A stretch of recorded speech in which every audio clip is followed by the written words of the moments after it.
Tonight I am smoking. I told you motherfuckers that if Legohead persists with his favourites, we will lose. Pack.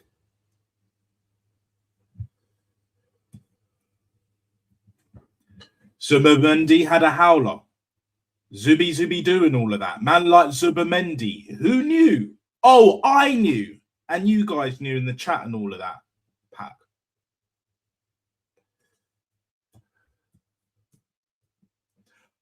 Oh, but we're still top. Pack.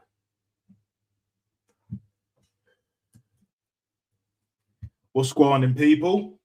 Well, I'll tell you what's going on. We are fucking shit. That was an absolute pile of dog shit, that performance, especially in the second half. Own goal and a set piece. Ole, ole, ole. Oh, no. We're not doing oles tonight because it wasn't enough. Michael Carrick. What phase is he in, guys? What phase is he in? Yeah?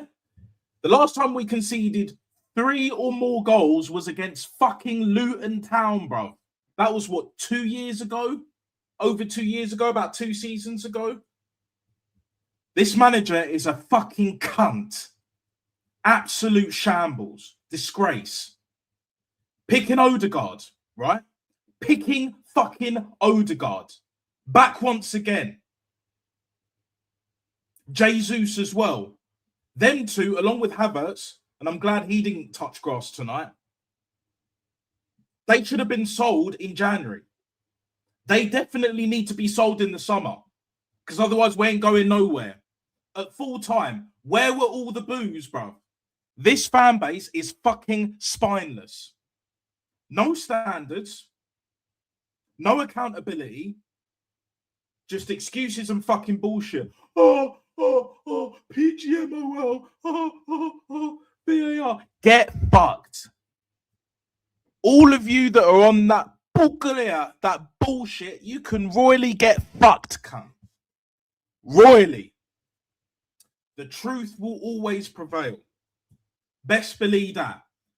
Gabriel Magalhaes, poor.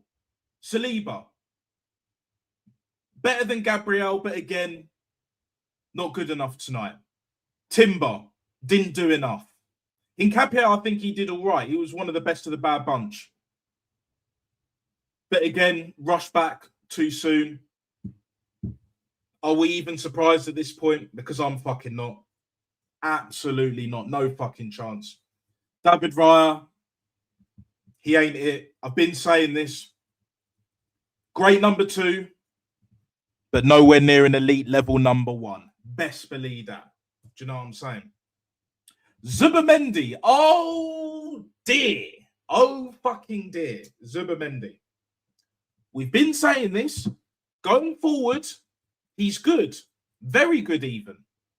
Going back the other way, he's worse than Granit fucking Xhaka. Absolute tosspot. That goal, that equaliser, yeah, gave United hope because they weren't doing much before that. They weren't doing much before that. You notice how when they had more chances was after they equalised and shit. And then in the second half, oh, don't even get me started. But before I do that, Bukayo Saka. Uncomfortable conversations. 300k a week. Star boy. Nah. Ran into the ground like most of these players. He's not a touchline winger. And this manager's fucking killed him. Just like the rest of these, man. Do you know what I'm saying? Absolute fucking useless. Declan Rice. For me, I would probably say just, and again, the best of the bad bunch, man of the match for us tonight. But again, he can't do it all on his own. He can't do it all on his own. And he's not the player that most of these top gooners think that he is. Do you know what I'm saying? Needs to do more, but when you've got that fucking clown Zubamendi and Mr. Nick in the Living Guard, who I'm going on to right here, right now, Fat Boy Slim settings, yeah? Let's go. Let's go. Let's deal with this bomber Clark, this fucking pussy old bruv. Do you know what I'm saying? Worst captain ever in the history of Arsenal Football Club. By far. If it wasn't for fucking Legohead, it's him. Without a shadow of a doubt. Got hooked again. 55 minutes. When was the last time a club captain or any of our captains have ever been substituted that often after stinker after stinker after stinker, lackluster performances, to say the least? Do you know what I'm saying? I'm waiting. Don't worry, I can wait. I've got all night for this bullshit. Do you know what I'm saying? That guy is a cancer on the football pitch, on the carpet, when we go away from home. That guy is not it. He's not been it since 22-23. But this fucking manager loves holding on to dead wood more than fucking Arsene Wenger. It's done, bro. It's more than fucking done. Yeah? This guy has killed this club. He's destroyed it. Way more than Wenger ever did in the last 10, 12 years of his tenure. He started it and Arteta's finishing it. Best believe that.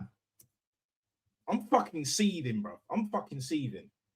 If you saw my thoughts and takes on Northside's channel, on Northside stream, big up to each and every single one of you. Obviously, make sure you like and subscribe to me. Hit the notification bell so you'll never ever miss when I go live and direct and in full effect, or when I upload the next video. I will do an upload at some point soon. I don't know when, but you know, it is what it is. You know that I've been putting in the groundwork. There's more that needs to be done, but at least I'm consistent enough. Unlike this fucking team and this fucking manager, you know, Bukayo Saka, we've already gone down that road. Ultimately, he's done. Never been the same player, and he never really was all that. He was always a limited player, but he's not it, bro. When you're on 300k a week, you need to take the game by the scruff of the neck, ball by the horns, and you did fucking nothing. Absolutely abysmal. Absolutely fucking abysmal. Trossard. Now, Trossard, not too bad, but as the game went on, he got worse. Pretty much sums up his time at Arsenal, and especially this season and even last season to a degree as well. Like, it is what it is. Jesus. Oh, dear Lord, Jesus.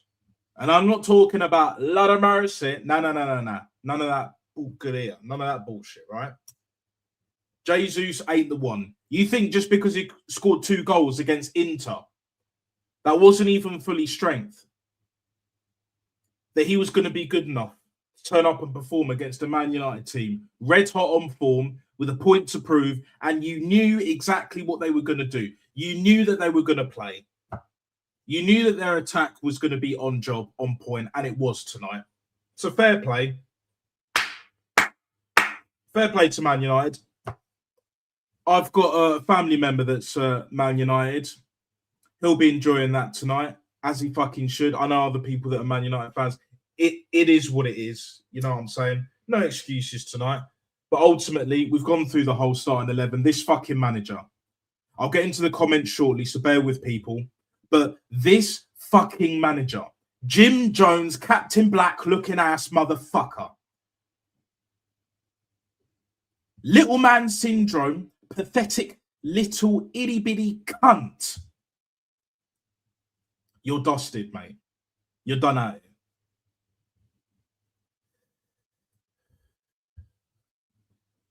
Absolutely spineless. Useless. I heard through the grapevine that you were taking Patrick Vieira, and big up to him, by the way, landing it on Sky Sports, best believe that you were going to take the criticism on board. Now, if I or anyone else believes that bullshit, we'd all be millionaires. Let's be honest, people. Like, come on, man. Like, it's beyond a joke now. This manager knows he's in hot water. But most importantly, I want answers from Andrea Berta, because it's clear to see that Madueke was your signing and it hasn't worked. And granted, you know, people can say, you know, even I could say, well, even the best get it wrong, you know, once in a blue moon and all of that. But I honestly believe under a different manager, under Luis Enrique, under a Hansi Flick, Madueke would be playing a lot better. A lot better.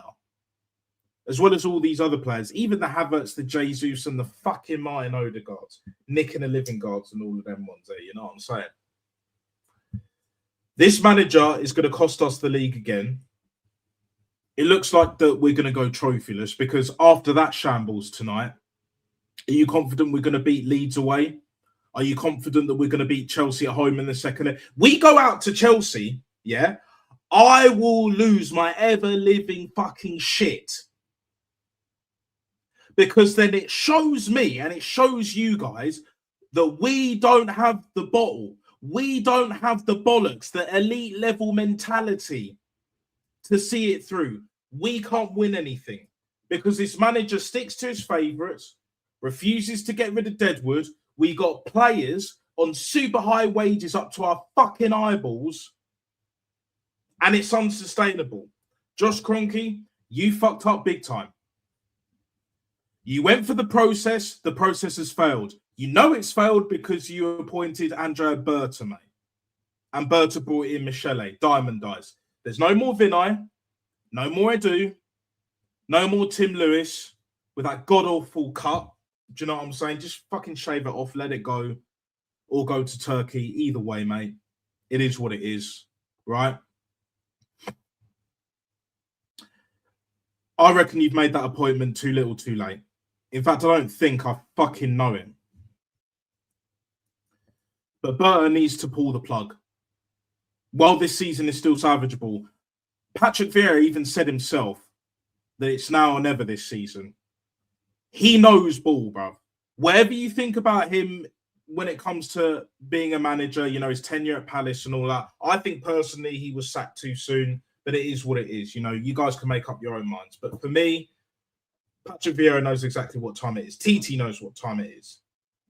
Righty, doing the hey, get fucked. That cunt sold his soul a long ass time ago. All them brown envelopes, all them peddling the merch. The gravy train's over. After this season, the gravy train's done. It's fully done. It's fully done. But after pretty much 15 minutes, I will get to your comments. Big up AFC87 as always. I love that. I love that. Absolute fucking clown. Complete and utter cunt, mate. Captain set the standard. Our captain is below the standard. To be honest, that's even being kind, to be honest. He's a negative influence. That's way below, just below the standard in my eyes. Do you know what I'm saying? Big up, AJ. I'm even more angry now. Yeah, exactly. And I'm sure you saw me, or you'll see me later on playback on North's channel. Big up to North for having me on and all that each and every single time. Always a pleasure, never a chore. Yeah, I was livid. I'm still livid, bruv. Do you know what I'm saying? Get the Spanish Brendan Rodgers out of the club tonight. Exactly. Get him out right here, right now. Fat Boy Slim settings. Get him out, bruv. Man United got rid of Ruben Amorim, right? Chelsea got rid of Maresca. They got Stephen Bartlett now, granted. He ain't it. Diary of a CEO merchant and all that. But it is what it is. At least Chelsea are willing to pull the plug. Whereas the Asna, no. We'll just wait till it's mathematically impossible for us to win the league and all of that shit. We're out of all competition. No. But pull the fucking club, mate. because I'm getting on to you now. Because we know Arteta ain't going to change. You know it as well. And Josh Kroenke on top of that, and the rest of the board, this is on you. But also, ultimately, this is on the fucking fans. Most of the fan base that still buy into this PRO says bollocks, bro.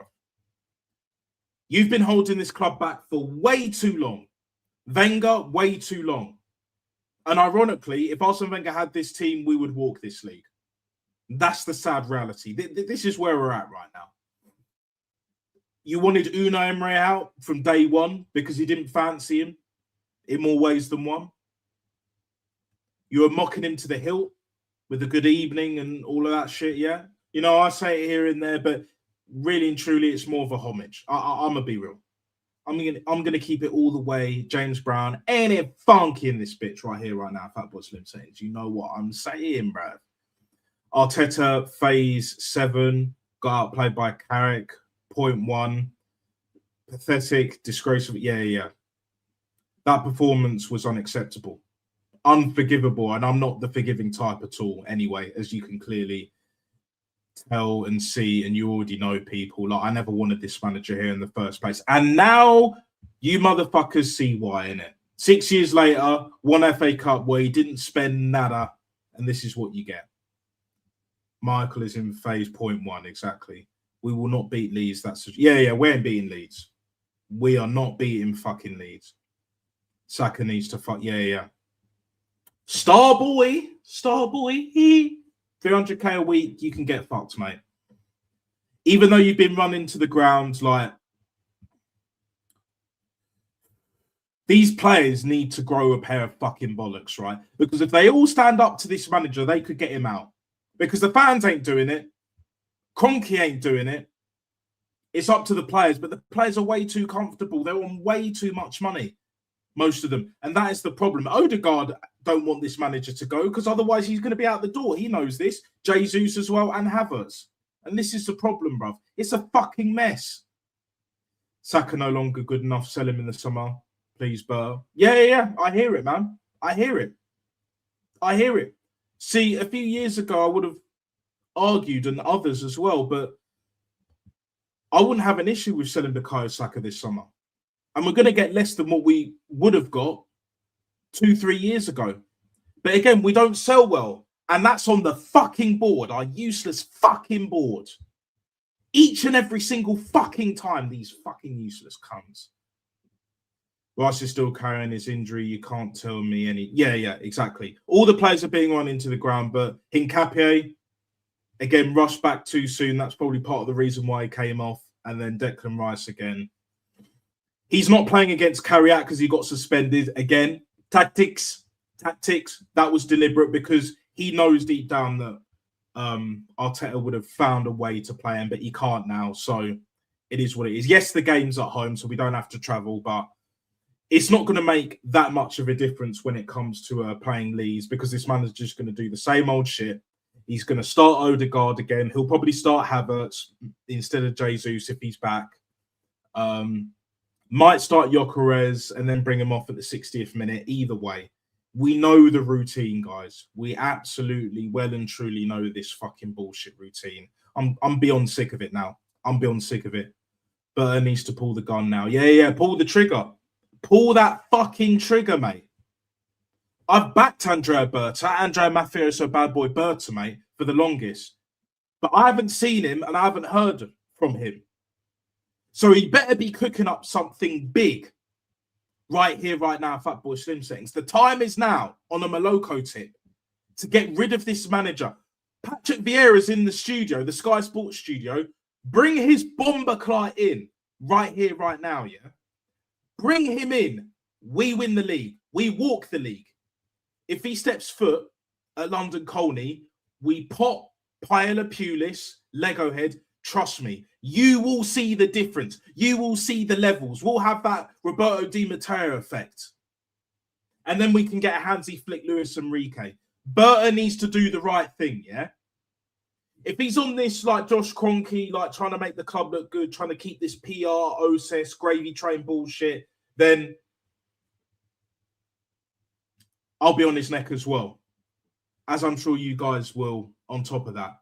Like, no one is exempt from accountability. No one is exempt from criticism at this football club. The club is the star, not one manager, not the players, not the backroom staff, not the board, not Berta, and even Josh fucking Kroenke, the owner himself. They're paid employees. Other than Josh Kroenke, they're all paid employees. Treat them as such. And that's pretty much it. Get Odegaard out of my club. Yeah. Get that fucking little bitch out of my football club. Best believe that. It's an absolute fucking shambles. Sick to death of this shit. Do you still believe they can get a trophy this season? No. From what I've seen tonight, what I've seen for the past few months or so, the fact that this manager refuses to change, refuses to take criticism. He is a tyrant. He's a dictator, bruv. Napoleon complex. But more like Napoleon Dynamite because he's a fucking clown, bro. Useless cunt. That fucking guy. It is what it is. At least one. Well, if it is one, it will be the League Cup. And even then, I don't see it. You think City won't be up for that game? Because City have already made it to the League Cup final as far as I'm concerned. Newcastle ain't beating them at the Etihad. That's for damn sure. They might score one or two, but City will score a couple. They only really need one. They only really need one. And they can shut up shop. They can do whatever. Do you know what I'm saying? It is what it is, man. 3-1, simple as that. Well, it better be. It better be. If this manager throws this League Cup en la basura in the fucking bin back once again for the Renegade Master and that, he's toast. This manager is hanging on by a thread because this isn't the end. This is the start of the capitulation, like I said on North's channel. Big up to North each and every single time. Aston Villa, please win the Prem so he gets set. This is how bad it's got. And I have to be honest, yeah, I've got to be real with you guys. I would love us to win the league and the Champions League with this manager. I just don't believe he'll do it. I want to win trophies. I want this club to be successful over what happens with this manager. But at the same time, we know this manager is holding us back. No tactics. He didn't have an answer today against Carrick. The lineup was all wrong. His in-game management is still piss fucking poor, non-existent. At one point in the game, you could see him and AirPod Albert. I said before, give it AirPod Albert till the end of the season. Nah. After what Rice said to him before the second half against Chelsea in the first leg of the Carabao Cup, I'm like, nah, give it to Patrick Vieira till the end of the season. Fuck AirPod Albert, he's done, he don't have a clue. Both of them didn't have a fucking Scooby-Doo what to do tonight. And that was very telling. We could all see it live and direct and in full effect on Sky fucking Sports or whatever other channel you're watching it on around the world and shit like that. No one can deny that. Not even the Canadian Carlton fucking Banks. That useless little cunt. Absolute prick. Douchebag, bruv. That don't know nothing about this football club. He thought Gabriel Palista was Gabriel Magalhaes. Need I say more? Outside of RVP coming out of our academy, but we know what the deal is with that fucking prick. Do you know what I'm saying? They're in this for the pound notes, for the clout, brown envelope matrix, and all that shit. You know exactly what time it is. Get Sleggers in the men's job and save this fucking season. Yeah, Sleggers would do better. I'm not gonna lie, Sleggers would do fucking better with this team. Best believe that.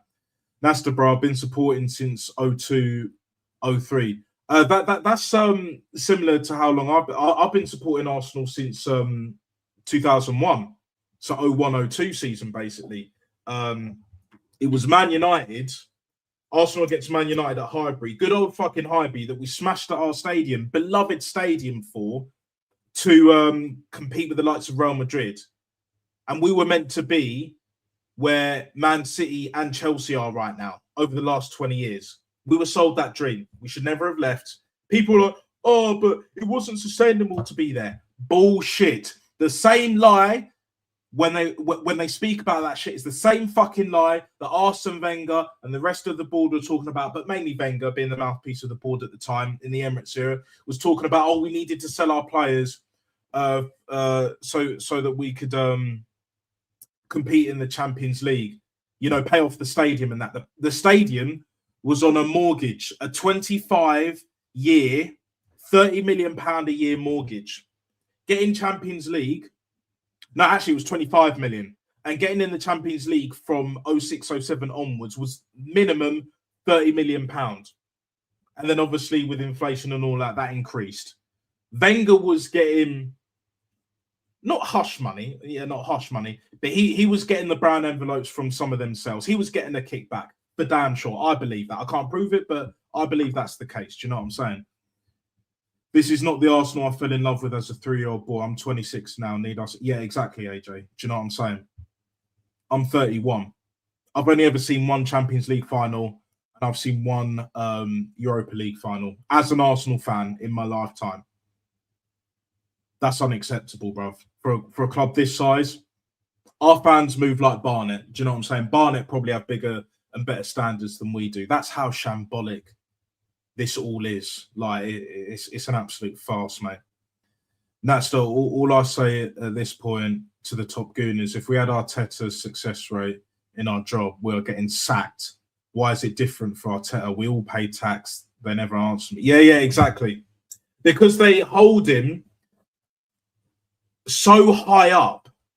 There's a reason why I call him Captain Black, Jim Jones looking ass motherfucker, or Jim Jones, Captain Black looking ass motherfucker. Either way, tomato, potato, it is what it is, right? It's a cult, bro. They feel sorry for millionaires. They're super simps. Cucks even have more self-respect.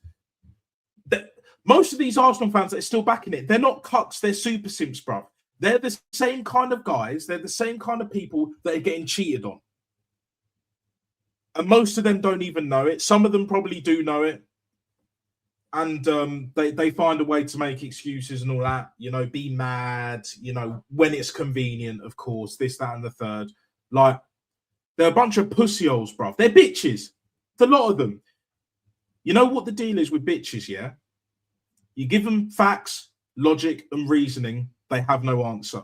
Always excuses and sign language. Shame, insult, guilt, and the need to be right. Like Kevin Samuel said. You know, whatever you say or think about him, he was absolutely right when it comes to that shit. For damn sure. I don't care what anyone says.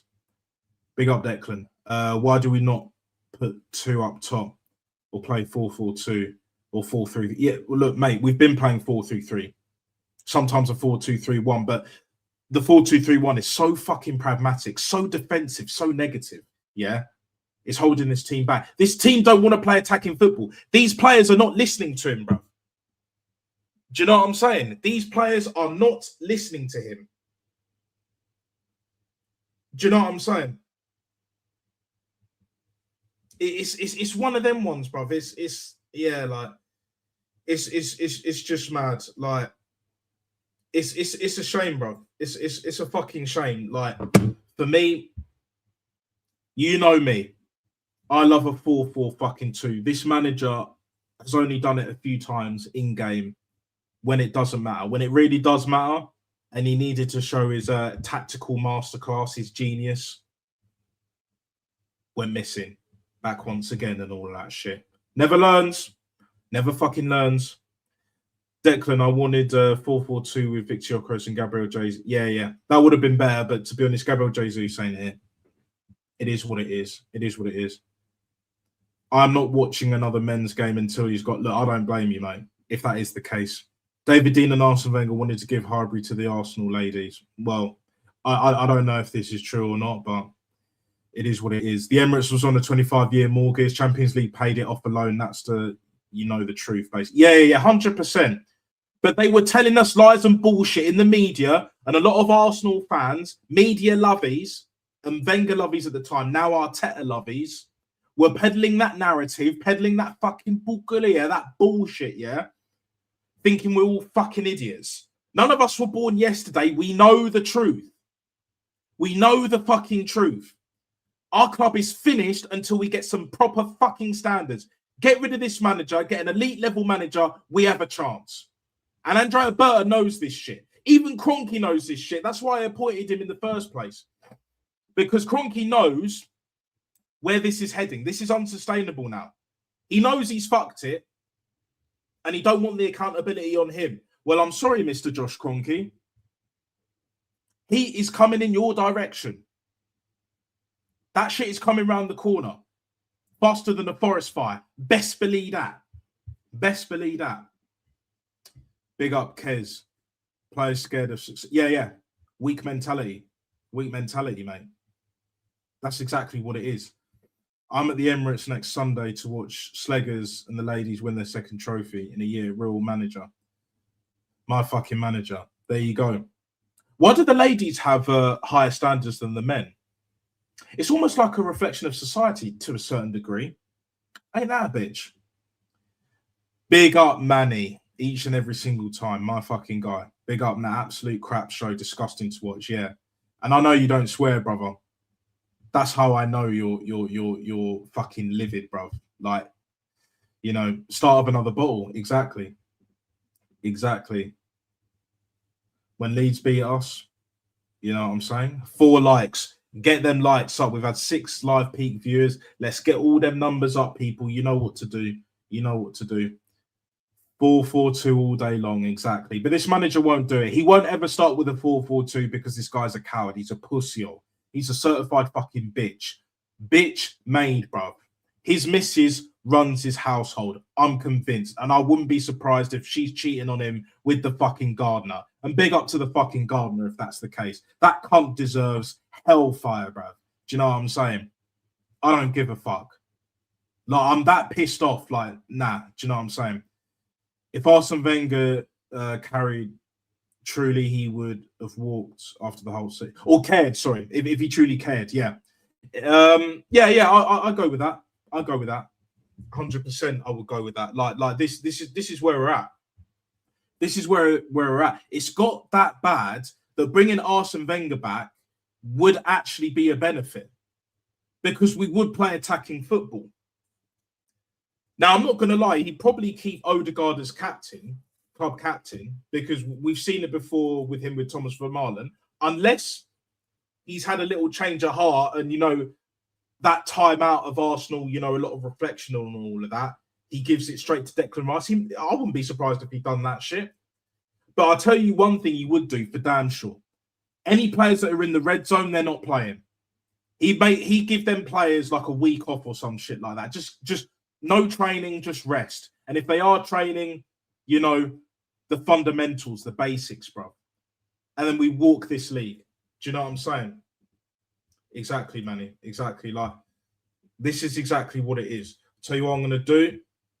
So I've got time. I will put the link in chat. Anyone wants to have a say, it will probably most likely be Manny. I'll put in a few invites. Rashid, big up Rashid each and every single time. Make sure you like and subscribe to him. He couldn't make it. I'll message you in a bit later, my guy.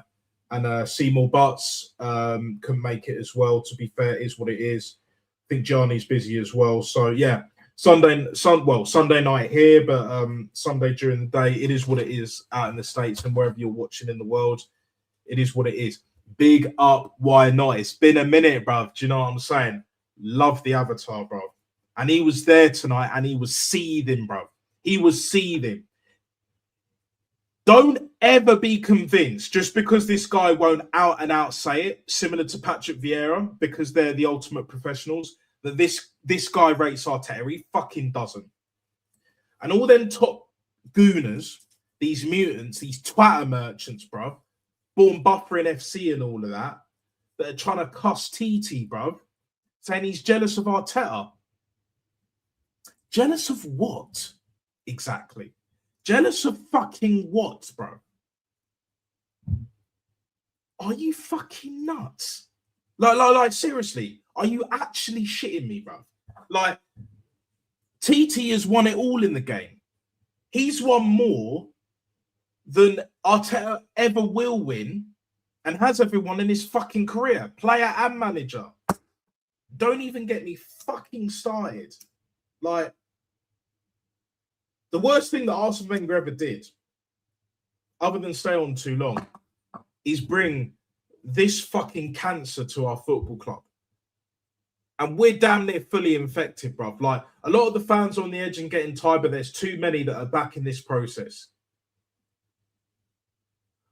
that don't have a brain cell up top. They don't have it upstairs at all, bruv. Mutants, bruv. Do you know what I'm saying? Absolute fucking mutants. Do you know what I'm saying? Yeah, it is what it is, my guy. It is what it is. TT knows he's not good enough to be a manager, so he stopped. Yeah, exactly. Exactly. Accountability is the best ability, not availability. He tried it in Monaco, it didn't work. Do you know what I'm saying? And he got sacked for it. It is what it is. He went to Montreal. He did okay, but again, it's the MLS. It is what it is. Patrick Vieira is still waiting on another job. He's a better manager than TT, but again, Paddy V is obviously a lot more defensive, but he's willing to play attacking football. He was a fucking baller. We know this, people. We fucking know this. You know, he was, in my opinion, wrongly sacked at Palace. It is what it is. And, yeah. I'm sure another Premier League club would definitely take a chance on him. A Watford would, but I don't think he would take the Watford job, and I wouldn't blame him, to be fair. So, yeah, it is what it is. Big up, why not, once again. Declan, when I tell people that this cunt is not the man, they see that I'm mad. Yeah, no, they're mad, bruv. They're delulu, bruv. Do you know what I'm saying? Now, without further ado, Manny, I know that you're fucking seething like I am, and that hurt tonight. Take it away, brother. The floor is yours. Well, you know, I've sort of had my mood calm down a bit because I was actually on a stream for a Bournemouth fan channel and we were discussing some transfer news. So it was nice to sort of, you know, get away from that. But obviously there's no escaping this. And I'll tell you what, you know, if we had any kind of lingering doubts as to whether or not we are really worthy of, you know, being called a champion side, I think tonight's performance showed that we are nowhere near that. And all of this, how many times are you going to talk about pattern recognition? That thing you said there, mate, was absolutely brilliant because we're seeing the same mistakes being made again and again and again. What really angered me, though, was you now have an idea of just how ineffective Arteta's style is because, you know, if as a centre forward or a central attacking midfielder, you've got so much space in front of you that you are allowed to shoot, why don't you just shoot? Why do you have to send it out to the wings? And it's the same sort of lack of courage, that lack of initiative that you see in Arteta's style of play that really, at times, makes it just boring to watch. It's slow, it's turgid at the best of times, and at its worst, it can be just diabolical. And we knew there's a reason why, obviously, a large number of people in the online world among Arsenal fans were anxious about this game and were predicting actually a draw. I was still positive, deluded enough to predict that we'd eke out a win, maybe a stinky 2-1 win. I wasn't going to big us up that much. But it's like how we reacted to, you know, going to conceding an equaliser, and then, you know, conceding that wonder strike from Patrick Dorgu, and then even after we somehow got an equaliser, we just switched off completely at the back. And it's around about this time now that this defence of ours has ended up, you know, just been found wanting. And to all of those idiots on Twitter who have had the nerve to even compare Gabriel Magalhaes and William Saliba to Sol Campbell and Kolo Touré, shut your mouths and wind your necks in. They will never be worthy of comparison to those two fine players unless and until they win something. And Campbell, Touré, what legends they were for us, what great players they were for us. They really, you know, put it on the line for us. And I think, in retrospect, there's a reason why Kolo Touré is now on the coaching staff at Manchester City and not at Arsenal, because you take a look at the brains trust that we sort of have. As a player, Arteta was never even in Carrick's league. And he was also a big part of those Arsene Wenger teams that used to get, humped, for want of a more appropriate word, by Manchester United and by other teams, season after season after season after season after season.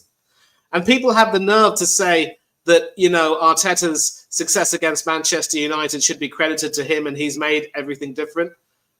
It's not really down to him. It's because,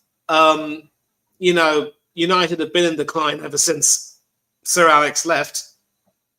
And now we're in the same situation where we're basically, we've got a team of clowns right now. And you know what they say? How they say it? When you appoint clowns, you expect a freaking circus. And what we have now is a circus. And you're going to see everything start to come home. You're going to see the act start to become, a little bit all too predictable. They'll lose their appeal.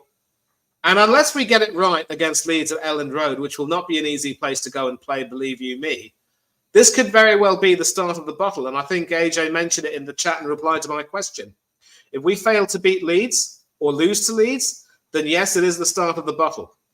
And, with City as well, they've just acquired Mark Gahey.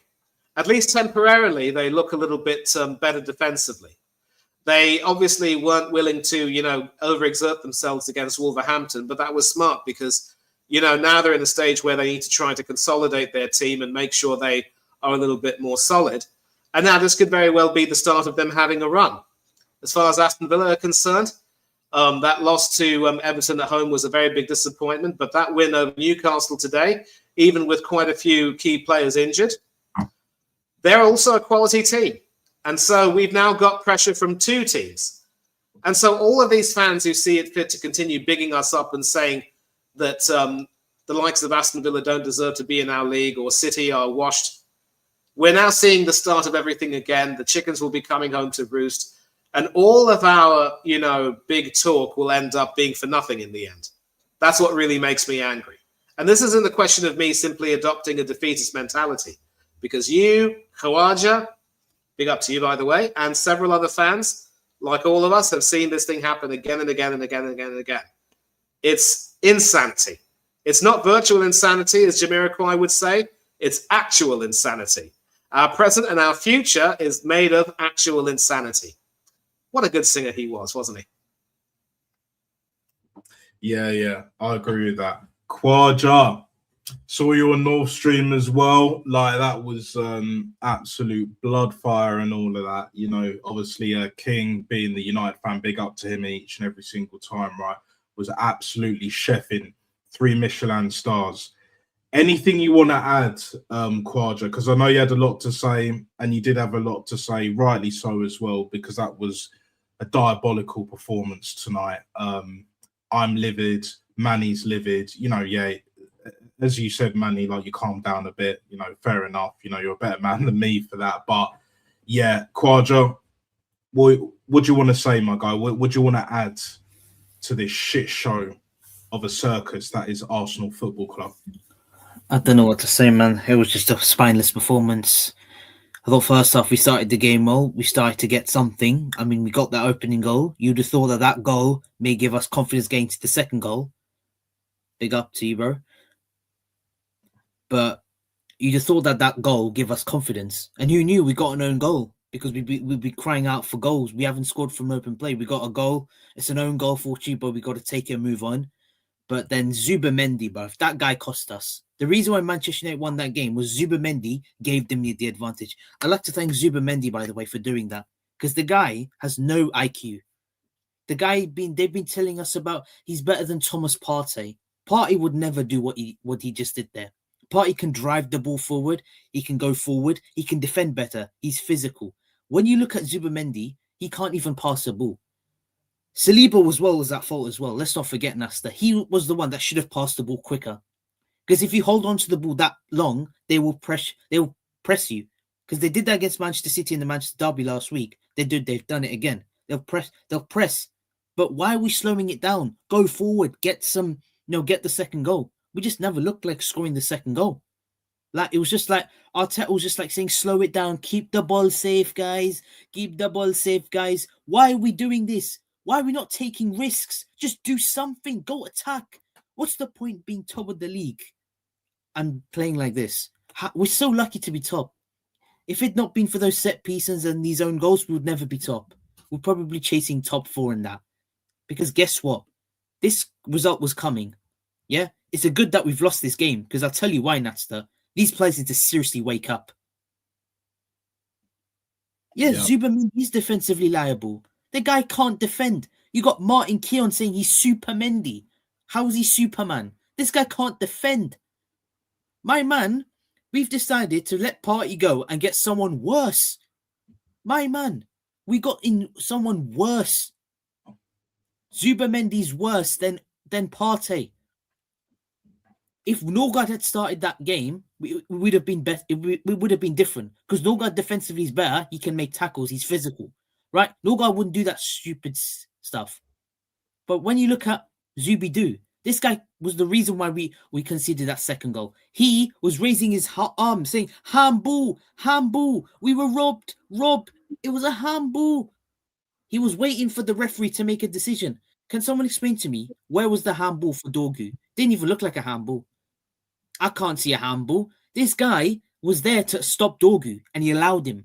How are you telling me you're allowing Dorgu to go past you, mate? Make a tackle. Stop something.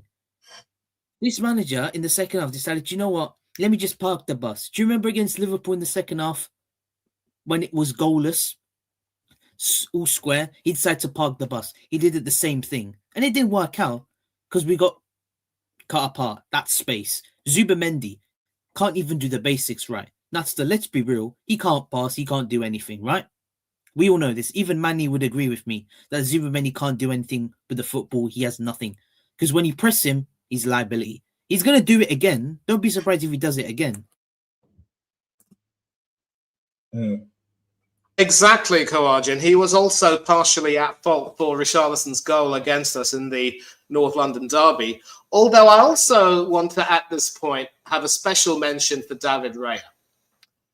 That goal he conceded in the North London derby was just diabolical from him. And this is another reason why I will never rate him. A lot of people will rush to defend him saying, no, it's a part of the system. Arteta wants him to push up and be a kind of a sweeper keeper or an auxiliary midfielder, as it were. But then when you lose the ball and, you end up being out of position, other teams are going to take pot shots at you. Bruno tried that, although I think he put a bit too much weight on it, so it was never going to go again on target.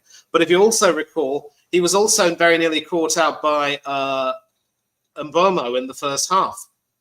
And 3 shots on target for Manchester United, 3 goals conceded. Was he at fault for all of them? I don't know necessarily about the first one, but I'd like to think that for the second one, if he had, been... I mean, the second one was an unstoppable strike, don't get me wrong.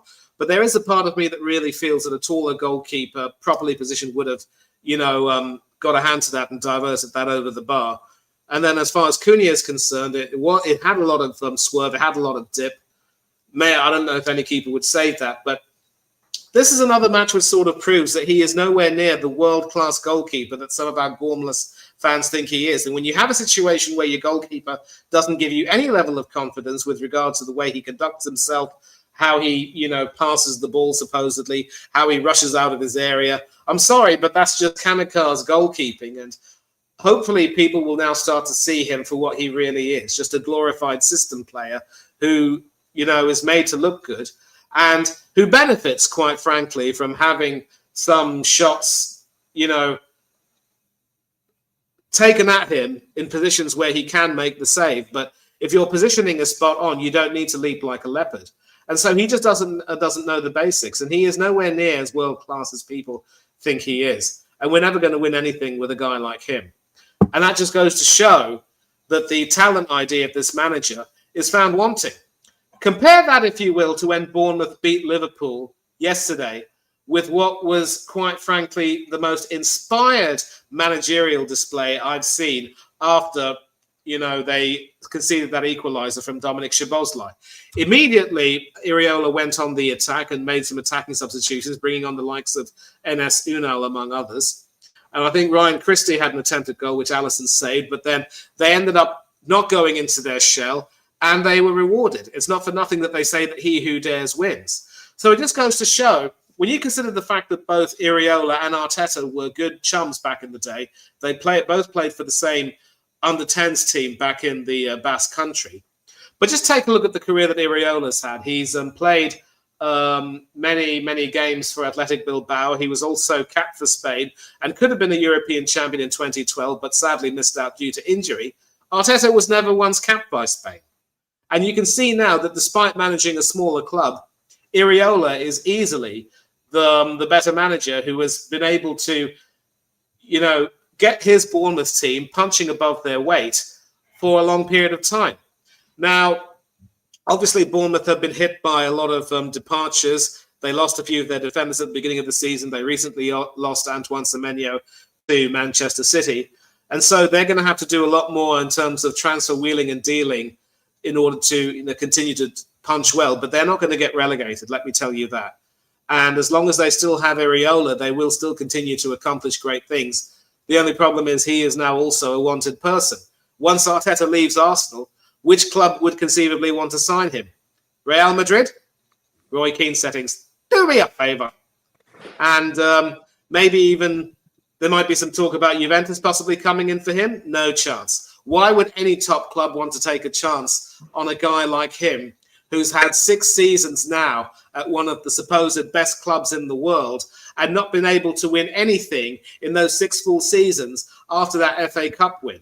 He has single-handedly, Natster, effectively frittered away a lot of the support, the love and the goodwill that a lot of us had for him when he won that FA Cup. And he's still sticking on, nicking a living. Does the man have no shame? Does he have no sense of guilt? No. And we've now seen he's a coward, a craven coward. And it's not for nothing that we say, you can die poor, but if you die a coward, forget that. William Shakespeare said it best. If you're a coward, you die many times before your death. If you're brave, you only die once. Yeah, well said. Well said. Half volley. I know that your views don't align rather with us, but at the same time, they're not like completely aligned with the collective, the majority. You have I would call a very unique perspective, and it is warranted to a degree. And big up for coming onto my channel. Of course, man. You on North as well. We were all on there. Me, you, and Quadra as well. So big up to each and every one of you. Yeah. But yeah, half volley. I just want to know if you've got any added thoughts and also another sort of perspective on this game tonight, and also going forward, because what is it? We've got Carriat at home. Declan Rice is suspended, so is Marino.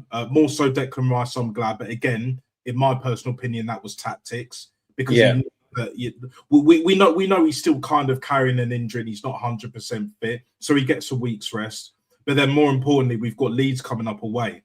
I don't think we'll win that game. And then obviously the biggest game that we've got, I think we've got Bournemouth, we've got Brighton, etc. We've got Spurs coming up shortly, but it's the Chelsea at home in the second leg.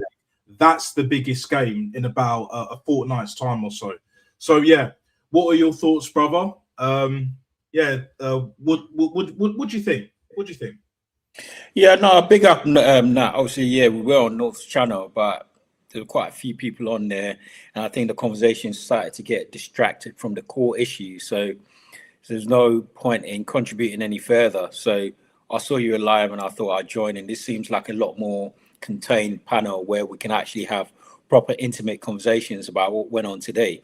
So big up to you, Nat. As you know, always much respect. And also big up to your channel.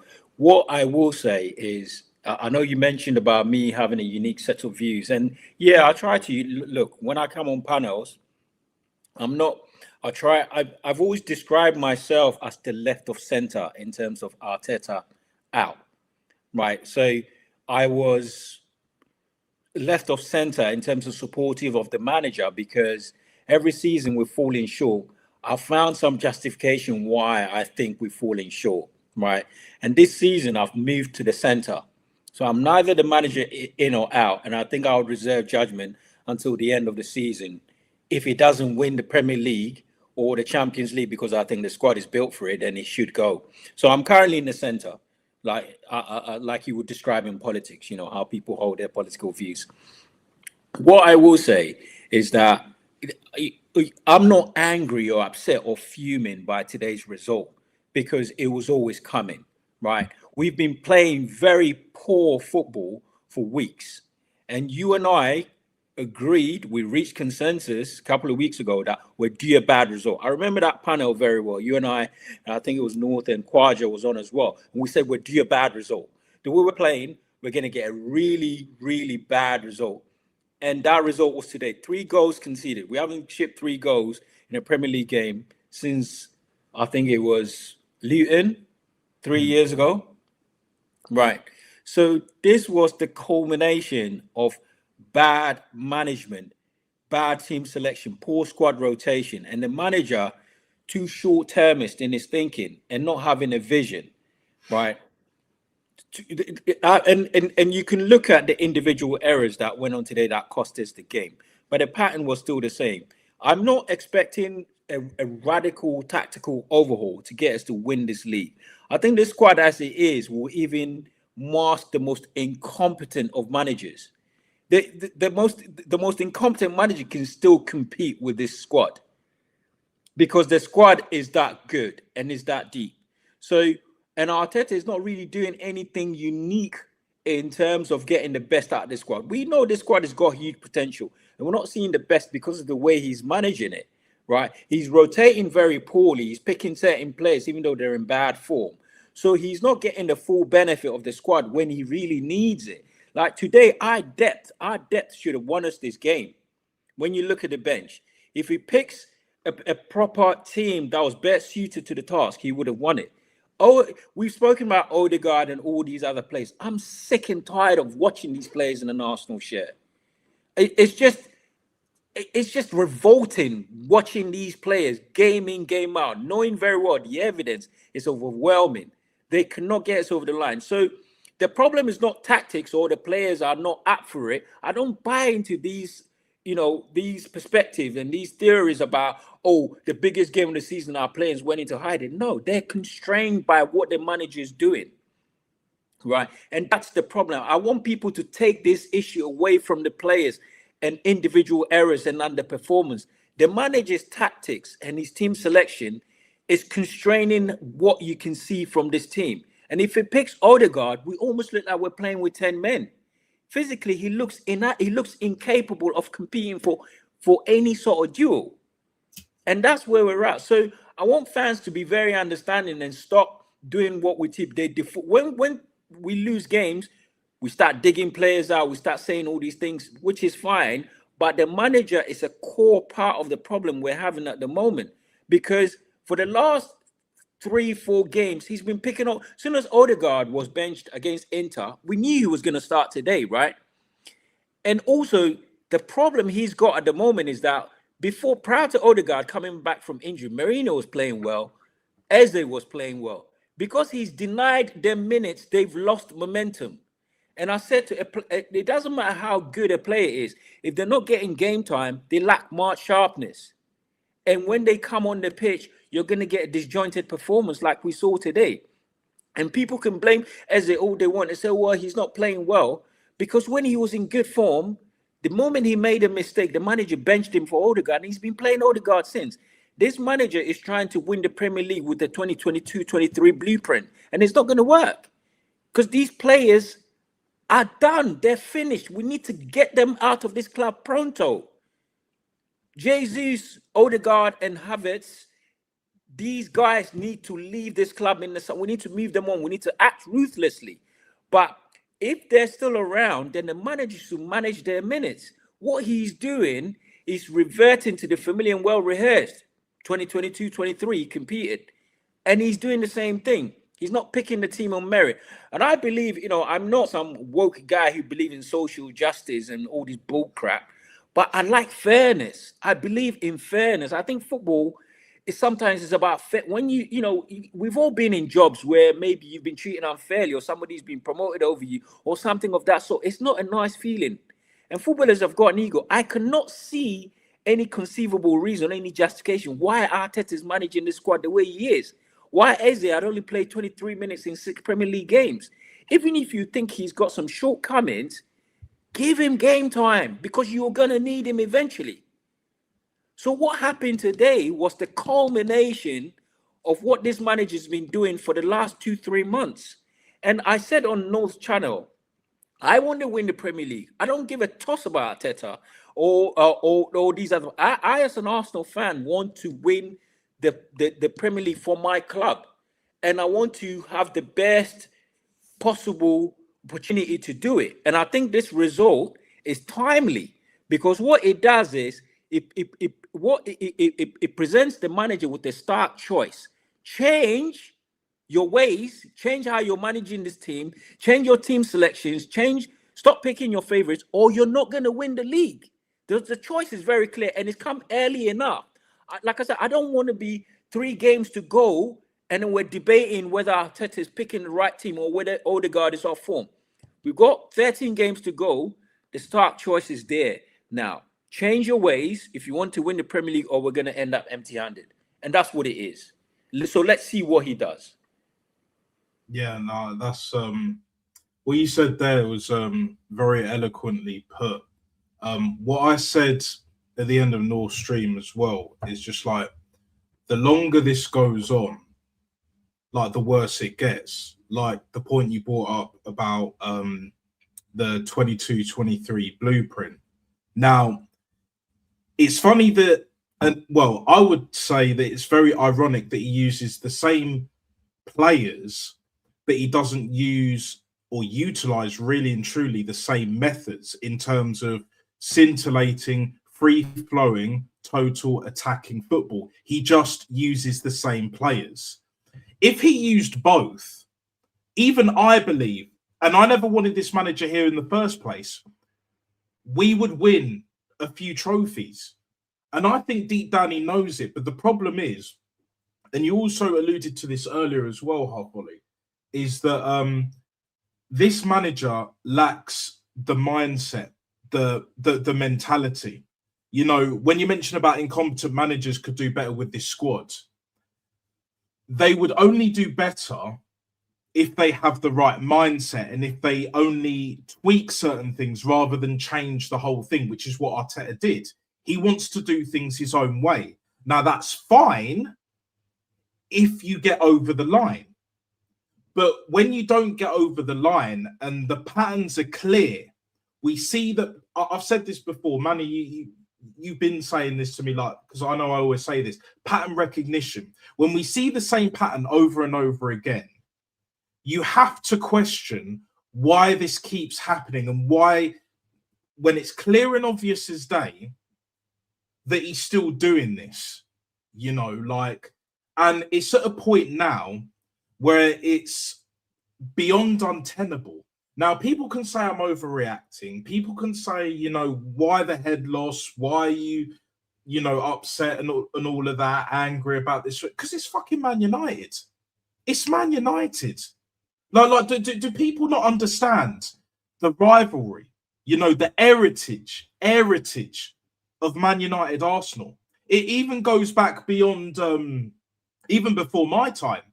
Like my old man, when he was watching football, like in the late 70s and early 80s, he was brought up next to Crystal Palace's stadium. He's been to many games. He knows. Do you know what I'm saying? He understands. You know, Man United Arsenal has been big for ages. Let's not get it twisted. But it's got to a point now where, like with modern football, and a lot of the fans, now you would stereotypically say they're usually younger, but in our fan base, I would argue that there's a lot of fans around our age and even older that still buy into this sort of Disney-esque like fantasy. And that's not reality. You said it earlier as well, Half Volley, where it's like, if we're in a job and someone else gets promoted or you're being treated unfairly, you know, you're getting extra workload, I'll add that to it. You know, I've been through it. We've all been through it, yeah? And you know it's not right, yeah? Like, there's a way to go about it. There is a way to go about it. The problem is, yeah, these players don't find a way.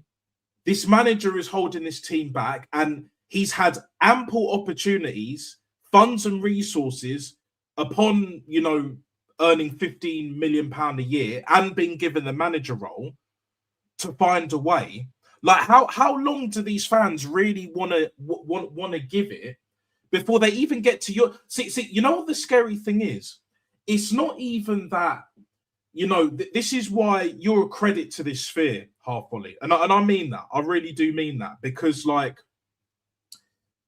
most fans are not even at your point where you're not the manager out, you're not the manager in. You're just like, you want to see this team do well. But when it's glaringly obvious, you're more than willing to critique the manager. They're not at that point. They're nowhere, too many people are nowhere near that point. And that's the problem. Most of our fan base would rather Arteta do well, and they'll skirt all fucking accountability and critique when it's rightfully so and justified to us being successful. Even if you love the let me make this crystal clear. You can rate the manager. You can love the manager. You can back this manager to the hilt and stand by it. I rate you if you're that person. But at the same time, be consistent when things are clearly not working and he needs to change. He needs to do something different. You know, when we're clearly struggling right now, I don't see an issue in just saying it, which is where you come in, Half Volley, which is, you know, the balance. You know, like there's a certain level of like stability in what you're saying, and it's very warranted. You know, we don't have to agree and disagree. That's life. That's part of being an adult. But at the same time, it's just like we keep it respectful. We say it how it is. And I'll say it how it is. You know, I speak my truth. I say, you know, because I'm a passionate fan. You know, I know what time it is. You know, I know what the deal is. But ultimately, I want this team to be successful with or without this manager. All I'm saying is, for me personally, from my perspective, I don't see this manager changing. And even you're basically at the point, Half Volley, where it's just like, I backed you, you're making me look stupid, and you're making certain decisions that are clearly costing us. And we're at this point now where if we're not careful, we're going to get worse. We're still technically in all competitions. We're fighting on all fronts. Yeah. Now's the time to change rather than wait till the end of the season and then we, you know, assess, you know what the top gooners. I don't put you in that bracket, Half Volley. I'm gonna be real, but you know what their biggest supporters, their biggest Arteta lovers, they'll be like, oh, we'll assess at the end of the season. No. How about be proactive? How about deal with the situation at hand? How about when we see something wrong, we call it out, and we all sing from the same hymn sheet, even if we have varying degrees of views and opinions and beliefs, yeah?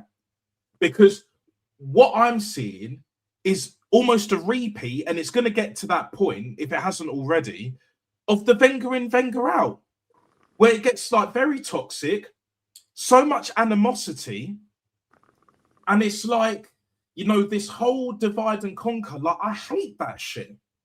I hate that shit. And then we got Man United fans cussing us now, laughing at us. You know, when it comes to when we face Chelsea at home, we lose that game. Chelsea are going to be all over us, and they've had a shit season. They've not been good. Do you know what I'm saying? City are right behind us. Villa are chasing us. Like, you know, like, I'm not going to lie, guys. Imagine if Unai Emery, Villa, when they were bottom after the first few games, even gets remotely close to winning this league title. Most of these people that have been back in the process, this manager blindly, of course, like, they'll have nothing to say.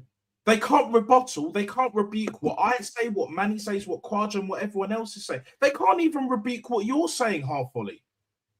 You just have, like I said earlier, you just have a unique perspective, and there's a little bit more, you know, balance. It's not just all one-sided. It's not just like an echo chamber. It's something a bit different, which is what's needed. I've said this before, I say it again. You are what's needed in our fan base. The problem is, and I know you know this deep down, you're the minority. See, we're the minority, but you're a different kind of minority. Whereas there are fans in the stadium and outside elsewhere that are like, do you know what? I backed this manager up to a certain point. You know, I've not lost my head or anything like that, but there are clearly issues and this has to be called out. Because you understand about being proactive, and this manager hasn't been proactive. And he's had chances, he's made all these excuses, blaming the ball previously, you know, obviously blaming the refs. And people will say, well, every manager blames the ref. Yeah, but all the time, and especially after a loss or after we drop points, like when we draw games, like, come on, man. The thing that, like, I think when I watch our club here, one thing that is quite lamentable is I feel like we lost a bit of our history. And this club has a unique set of problems, which is sometimes very hard to process. Like the last 10 years of Wenger set a really bad precedent at this club. And for a club of our size to have never won the Champions League, it's quite sad. And I think the reason why a manager like Arteta has got such a long stay of execution is because of what went on before him. And the fact that people were used to mediocrity and losing, now second has become the new fourth. And like, what club in the world where we've got a captain who it hasn't got leadership material, it's not good enough, but he's the captain of this club. We've got the deepest squad in Europe, but the manager doesn't use it. It's very strange. It's a very strange place to be when you actually process it. We don't win much. And like even teams like Man United and Chelsea, who historically, like we finished above in the last couple of years, they still win stuff.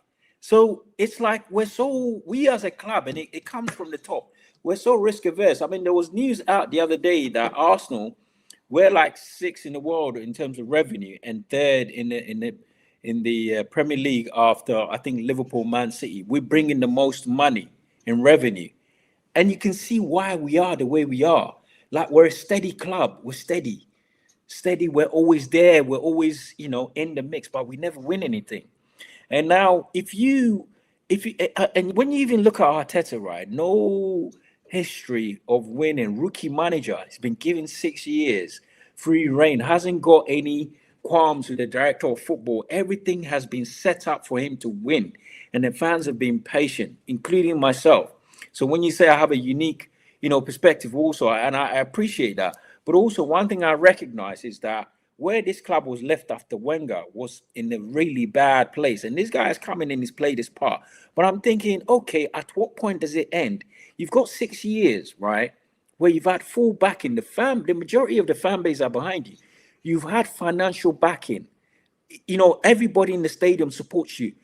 The conditions have not been perfect for any manager in world football to go and win at least your league.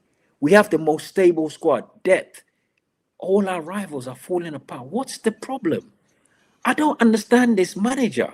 Like two years ago, I can understand the squad wasn't, you know, we were up against a City team who were very good. And sometimes you have to admit that the opposition was better than you. But then we built up, we closed the loopholes, the shortfalls. We've built a squad now that is the deepest in Europe with 2 players in every position. Why are you, you know, we got players like Eze who only play like 23 minutes in 6 games. What is the reason? It's very strange to process these things. Do you get what I'm saying? Like, as a fan looking from outside, it's very painful. Like, you cannot logically process how this manager is managing the team. If Eze is not training well in training, he has a bad attitude, don't put him in the squad. At least we know he's not in the squad. But if he's on the bench, and also when you're desperate and you need a goal, you throw him on. That's hypocrisy. That tells me that this manager has no vision, because all of a sudden you see him on the touchline doing all this. It's gaslighting, like it's narcissism. You know, he doesn't trust these players, but he needs them. He tries to make like, oh, they're his sons. You go in and do this. It's desperation. It's bad. It's poor behavior. So I look at it. I look at our club sometimes, and I think we just need to do something radical. I feel like it's become so perfunctory and boring, like it was in the last 5 years or 10 years of Wenger. When you know that we're not competing, we might win cups, but we have no hope in hell of competing for the league. What's happened? This is like a new brand of that demise now. Arteta's perpetuating this new brand where we'll compete, but we're never going to get over the line, guys. Like the way he's managing this team, you can almost predict what's going to happen at the end. So something has to change. And that's why, as a fan, I don't like it when we lose games. But I'm actually happy for this result, because I think we needed that shock in the system. You know, we need a shock to this manager. Some people are not convinced he will change, but that's okay. At least he's got the evidence now that his methods are not going to get him over the line. So it's quite, I think, when I look at us as a club, I look at Man United and I think to myself, okay, you've hired some bad managers, you put some poor players, and that's why you're in this mess. And I look at Chelsea and like you're just buying players and selling. Like it's immediately obvious why these clubs are failing. And then you look at Arsenal, you're like, what? Why are you failing? You've got the same manager in situ for 6 years. You've backed him. The fan base are behind him. What's his excuse? Like, what is going on? Very, very bizarre. Like, I don't get it. Yeah, I think the main thing is not just Arteta, but the players, of course, the boards, Josh Kroenke, the owner, you know, everyone at the football club, and including most of the fan base as well. They're way too comfortable and thus are way too complacent. That's the Absolutely. issue. Whereas with Chelsea and Man United, more so Chelsea than Man United, not as much, which is why they win the odd trophies here and there. Whereas with us, it's like we haven't won a trophy since that COVID season, the FA Cup. And I was happy when we won the FA Cup. I didn't want the manager then, but I was gassed because we won a trophy. I've been consistent. Guns, North, everyone else, Rashid, Shane, you know, Lion Tex, there's so many other names, you know, big up to each and every single one of them, you know, Views as well. Like, we've all been saying the same shit. Keep winning, and then you can build upon that. Prove why you deserve to be here. Prove and justify your £50 million a year. Justify why you went from being a head coach in like 21, 22 or whenever it was to being manager. You know, because that's a big step, because Arteta has had a lot of say, whether people want to believe it or not. And even with Berta coming in, Andrea Berta coming in, like, he still had a bit of say. Now, he's not going to have all the say with Andrea Berta, because Andrea Berta's not that guy. We've seen this in the summer. But like you said, Half Volley, he's had everything at his disposal. Every team has injuries. Every team have things that don't go their way, one way or the other, like in games, refereeing decisions and all of that. We know the refs are crap. I personally believe VAR should be scrapped and we should have just stuck with goal line technology. That's my opinion.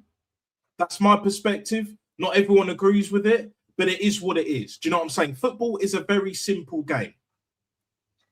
It's not just about playing well. It's about getting the ball and putting it in the opposition net and making sure they don't do the same to you. Do you know what I'm saying? Get more goals than the opposition. That's what football is about. And then you do that enough times to win the trophies. You do it consistently enough in the league, you'll eventually win the league, which is where we should be right now. you know, phase 6 or whatever, phase 6, phase 7. This is where we should be right now. And a lot of our fan base are baffled with me and others, and they're getting to the point where they're even baffled with you, Half Volley, you know, like respectfully, where it's just like, why are you questioning our manager? Well, I'll tell you why we're questioning our manager, because not all is rosy in the garden. And what we're seeing on the pitch, evidently, is clearly not working. He's been trying the same thing for years. We fell short last season. We fell very short the season before when he decided to put Havertz in midfield against Aston Villa when we were playing him up front and it was working. What he was doing was working, but then again, he thinks he's way too clever. It might just be one game, which was the case in that season, the 23-24 season. It's just like, you know what? I'm going to put Havertz in midfield, have him as a left eight. You know, like, I think we've got enough to get over the line against Aston Villa at home. What happened? We lost 2-0. Do you know what I'm saying? Emil Smith-Rowe, last line of defence before they scored the second goal to seal it. You know what I'm saying? You know, what was it? Brighton? I can't remember what season it was, but like when we lost to Brighton at home towards the end of the season, and then there was a fire drill at the Emirates. Most of these fans are on edge. And most of them, yeah, they do back Arteta for the most part.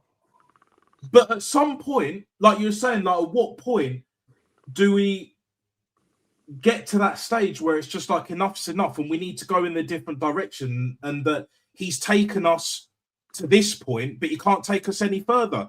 Too many fans, our fans of our football club, think that he's not quite at that point yet. And that concerns me. That really concerns me. Because if you want to big up the club as this elite level football club, biggest team in England, even though we're technically not, biggest and best team in the world and all of that, yeah? Mm-hmm. I rate the optimism.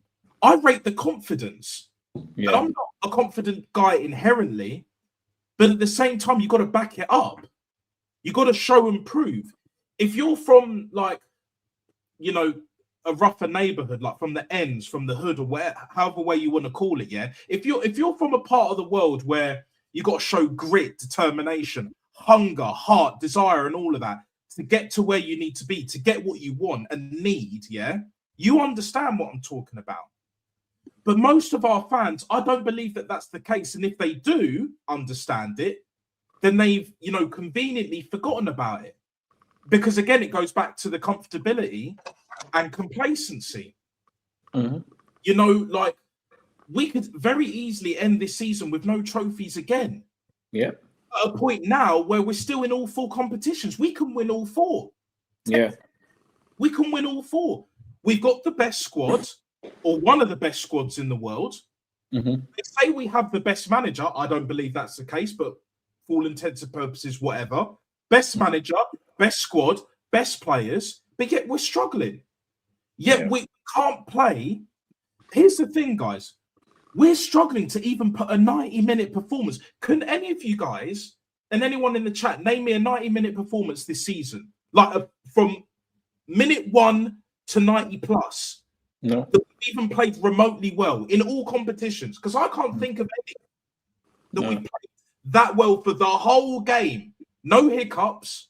Because that's what top teams do. Yeah. Do you know what I'm saying? I'll be back in a sec, yeah? Half Volley, Matty, take it away, innit? No, you see, what the thing is, like I said, this club, there's a very something unique about where this club finds itself. And it's very hard to escape this perception. Like, it's like a game where level 10 wins it. And we're now at level 7. And every time we get to level 8 or level 9, we'll fall short.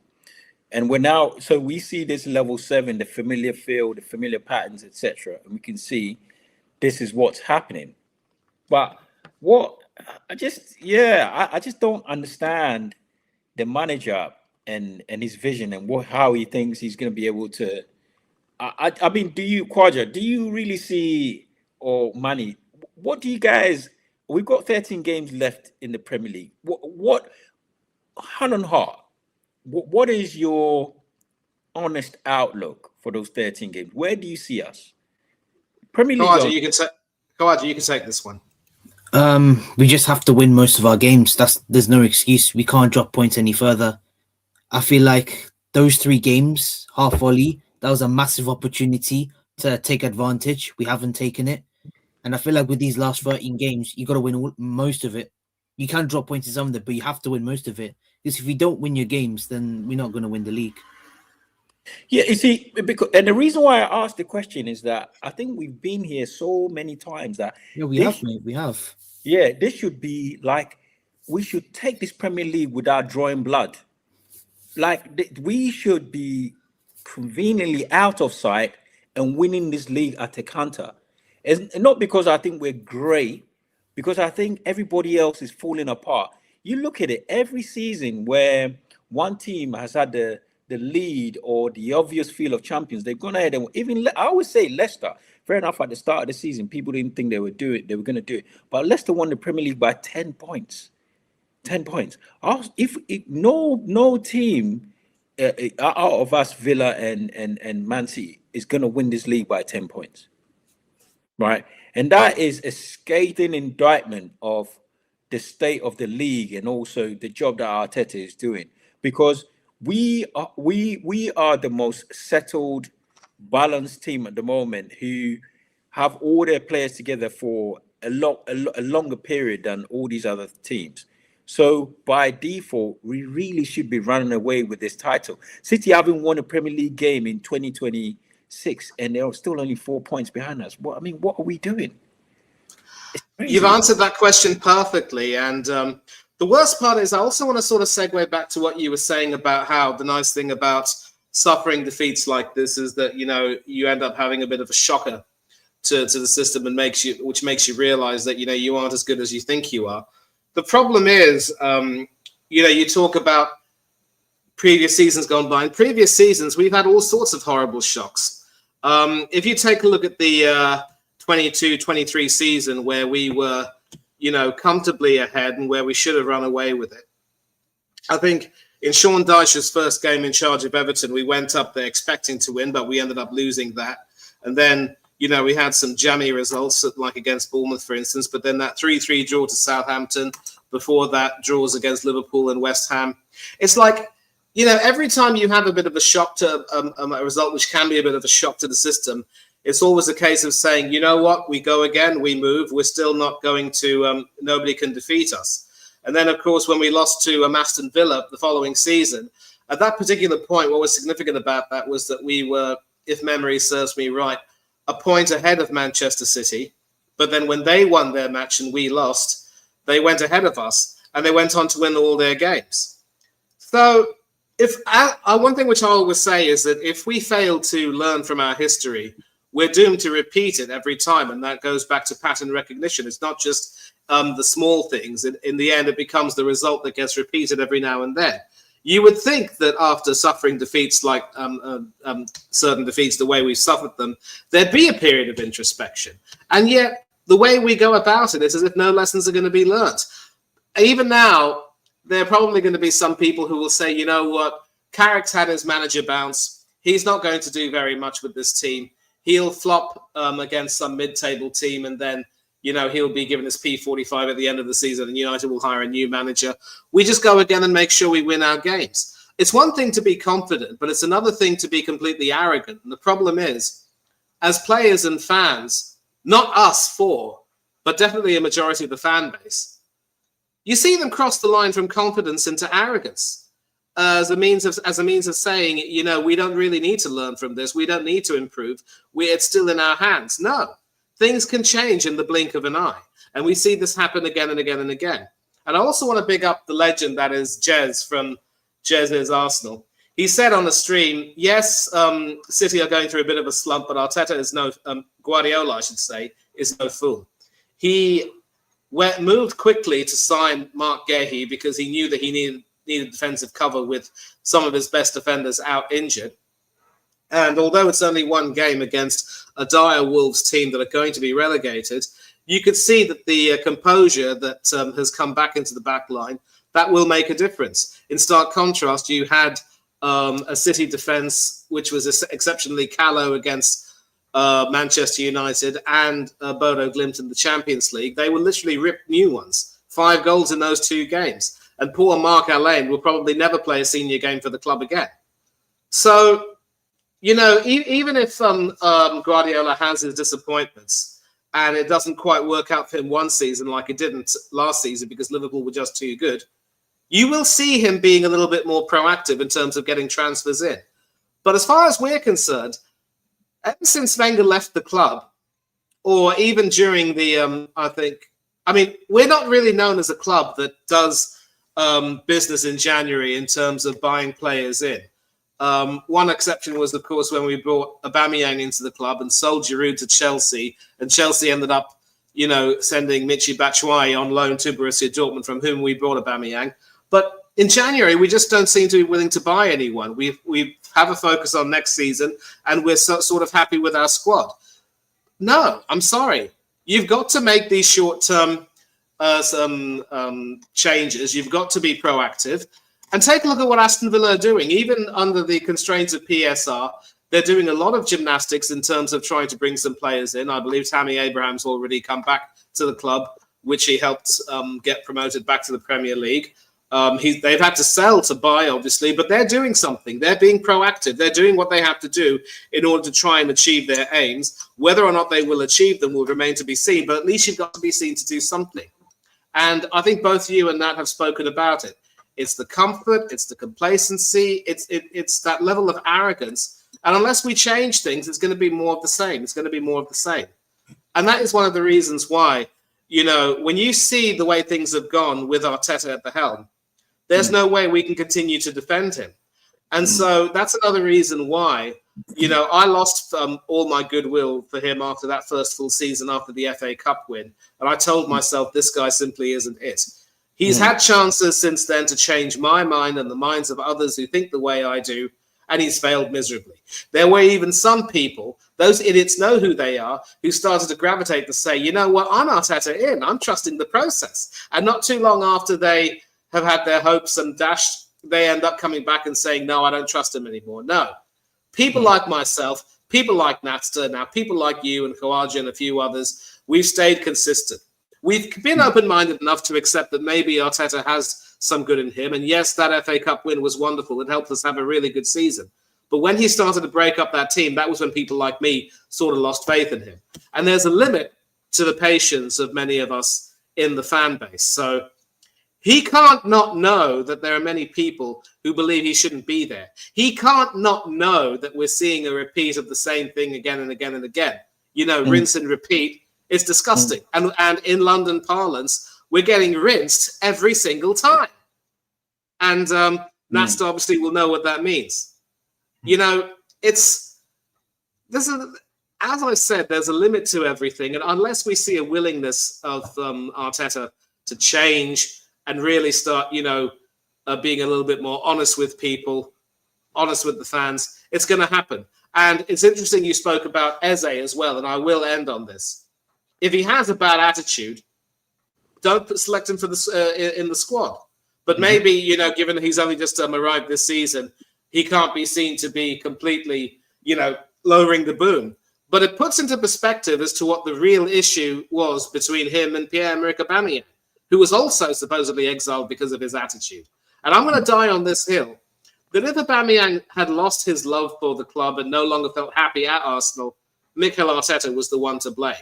Converting a proper number 9 into a left wing back, playing him out of position, only giving him a few minutes to try and rescue games, taking him off after hitting the post twice in the second leg of the Europa League semi-final against Unai Emery's Villarreal when we only had 1 goal to go through on away goals. Brother, that was when I really lost it with him. And if when he leaves, it's not a question of if, but when he leaves, I'm going to be breathing a huge sigh of relief. And even if things don't improve immediately, there is no way in hell that I would want to see Mikel Arteta back at the Emirates. Oh, once he's out of it, he's out of it. And he's ruined it for ex-players, at least at our football club anyway, to manage again.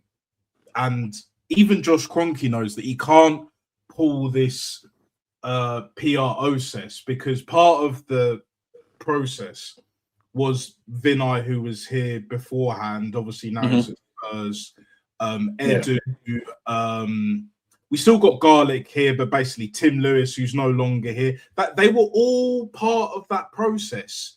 And other than Garlic, and the reason why, I've said this before, the reason why he's still here is because he does exactly what Andrea Berta, he does exactly what Andrea Berta wants him to do. But if he fucks up, he's out the door. And I love that. We're in a league. That's how you're supposed to run. My thing is with the whole situation is that in regards to, and you brought this up earlier, Manny, like being consistent. Case in point, Igal, right? You know, he's been riding the Arteta wave for the longest, right? As an example. But I remember, and I don't forget, and it was part of the documentary as well, in terms of, what is it, that 21-22 season, just coming out of COVID and that. Like when we lost to Man City 5-0 at the Etihad, it was start of the season. It was end of August, I believe, yeah? The 29th, right? He, among others, wanted Arteta out at that time because of league finish. Not because we lost in the final, not because of that, but because we were at the bottom of the table. And this is the problem, right? League finish only really matters either when you win the league, and that's pretty much it. Even Spurs have proven that you can be 17th and still win a major trophy and still find some level of success because you won a trophy. And look at Spurs now. Like, they're not going to win anything. They're not winning the Champions League. They sacked their manager. But again, they got over the line. And on this manager's watch, we've been bottom and they've been top. First time in our history, or in football history, period. And on top of that, Wenger, the Arsene Wenger, never watched Spurs win not just a major trophy, but a European trophy at that. Because I think during Wenger's tenure, like Spurs only won a League Cup, I think. Yeah, it was 2 League Cups. What was it, 99 and the 08 one? Was it the Jonathan Woodgate winner in extra time? I remember watching that final. And as much as I can't stand Chelsea as well, I would have rather Chelsea won that final. It is what it is, isn't it? You don't want Spurs to win even a throw-in. You know, that's just the nature of, you know, being an Arsenal fan, of course. But for me, like, I don't want to be this doom and gloom guy. But when I see things that are clearly not working, that haven't been working, and this manager on top of that refuses to change, which we clearly all agree that he needs to change certain things. The mad thing is, guys, he doesn't even need to change that much. I know he ideally wants a smaller squad, but the problem is when you have a smaller squad, you have to rotate well. And he's clearly shown with the bigger squad, he can't rotate well. And before he hasn't rotated well when we've had less players. So all of that excuse goes out the fucking window as far as I'm concerned. So for me, ultimately, in terms of where do we go next, like it's coming towards the end of the winter January transfer window. We've only let Ethan go on loan to Marseille, and he scored, by the way. It was a great goal. I saw it. Marseille are doing well. They're in the playoffs stages, I believe, of the Champions League. So it's like, you know, we're at a point now, and this manager needs to understand, if he doesn't already, that it's make or break. He's no longer at the crossroads. He's made his bed. Now he just has to lay in it. But it's like he refuses to lay in it. You've gone past the crossroads. You're on that path. If you deviate from the path, it's over. You'll end up even worse than Ole Gunnar Solskjaer. And even Ole Gunnar Solskjaer got a job in Turkey managing Besiktas. Like, this manager needs to understand that even Saudi won't take you if you keep persisting doing what you're doing, playing your favourites, sticking with your club captain, keeping Eze on the bench, Gyökeres on the bench, especially when Havertz is, fully fit and all of that. Bringing Jesus back into the fold now. Persisting with Zubimendi as a DM when he's not a DM. All he is a glorified Granit Xhaka molded with like Xavi Alonso, but nowhere near that level. In other words, he's good going forward, but he can't defend. And that's part of the reason why Rice got that broken toe, because and he's probably got other occurring injuries, because he's trying to cover his ass, from all the gaps we've been leaving in midfield. We've seen this the whole season. It's nothing new. It's nothing new. It's not anything that we haven't seen. Yeah, the thing with Zubimendi as well, he always seems to underhit his passes. I don't know if you've noticed it, but when he made the error today, I always feel like when he passes the ball, it always seems underhit. He's not a crisp passer of the ball like Partey. Partey can ping it. And fair enough, he's a bit younger, a little bit more mobile. But when he made the error today, I was unsurprised. Like, his technique, he's obviously got fantastic technique in other areas. But in terms of his passing, for some reason, it always seems underhit. And the problem is, I don't know, there's something about the coaching at the back that, when we're passing the ball around the back, you can just feel like there's a mistake on the way. It's all very, very strange. One thing I think is worth clarifying, I know you mentioned it, Manny, about capitalizing on the January transfer window and making business. I think genuinely, this is one of the few windows where you've looked at the squad and you think, actually, what do we need? I don't want the manager to have some sort of excuse to say he hasn't been armed with all the potential resources he needs to go and win this league. This is one of the few occasions where you look at this squad and you think, Arteta, actually, you've got everything you need to go and win this league. To the extent that you're actually loaning out players. How often do we get to the January transfer window and we loan out a very talented young player like Ethan Nwaneri? That's because the squad is filled to the brim with experienced quality and leaders. I've always said we've got the captain of Brentford sitting on our bench, barely getting game time. He would start for 70% of teams in the Premier League. He doesn't get any game time. So I take the point. I mean, when the opportunity presents itself, you always try and do business. But I look at this squad and I think this is the best possible squad we've had in the Emirates era. And the manager has zero excuses. He can't plead poverty or plead injuries or say that he lacks depth, because he's got depth everywhere. The other thing I wanted to say in regard to also this result sending a shock to the system, in previous seasons gone by, you could look at the squad and you think, okay, this is a settled team. This is the best we've got, right? Odegaard and Jay-Z still had some juice, right? And you could say, okay, fair enough. They're the best we've got, and they have to start. That's a settled first 11. But the squad we've got now, you think at any one point, Madueke could make a case why he should start ahead of Saka or Trossard. And the same with Eze. Odegaard is not a certain starter. But the problem, what the manager is doing, he's making them certain starters. He's defaulting to the old formula when the resources he's got at the moment shows that actually in the meritocracy, anybody could start from the pool of players we've got. And that's why I say shock to the system, because what the evidence is telling the manager is that you can't keep doing what you used to do 3 years ago, because now you've got a better squad and you've got capable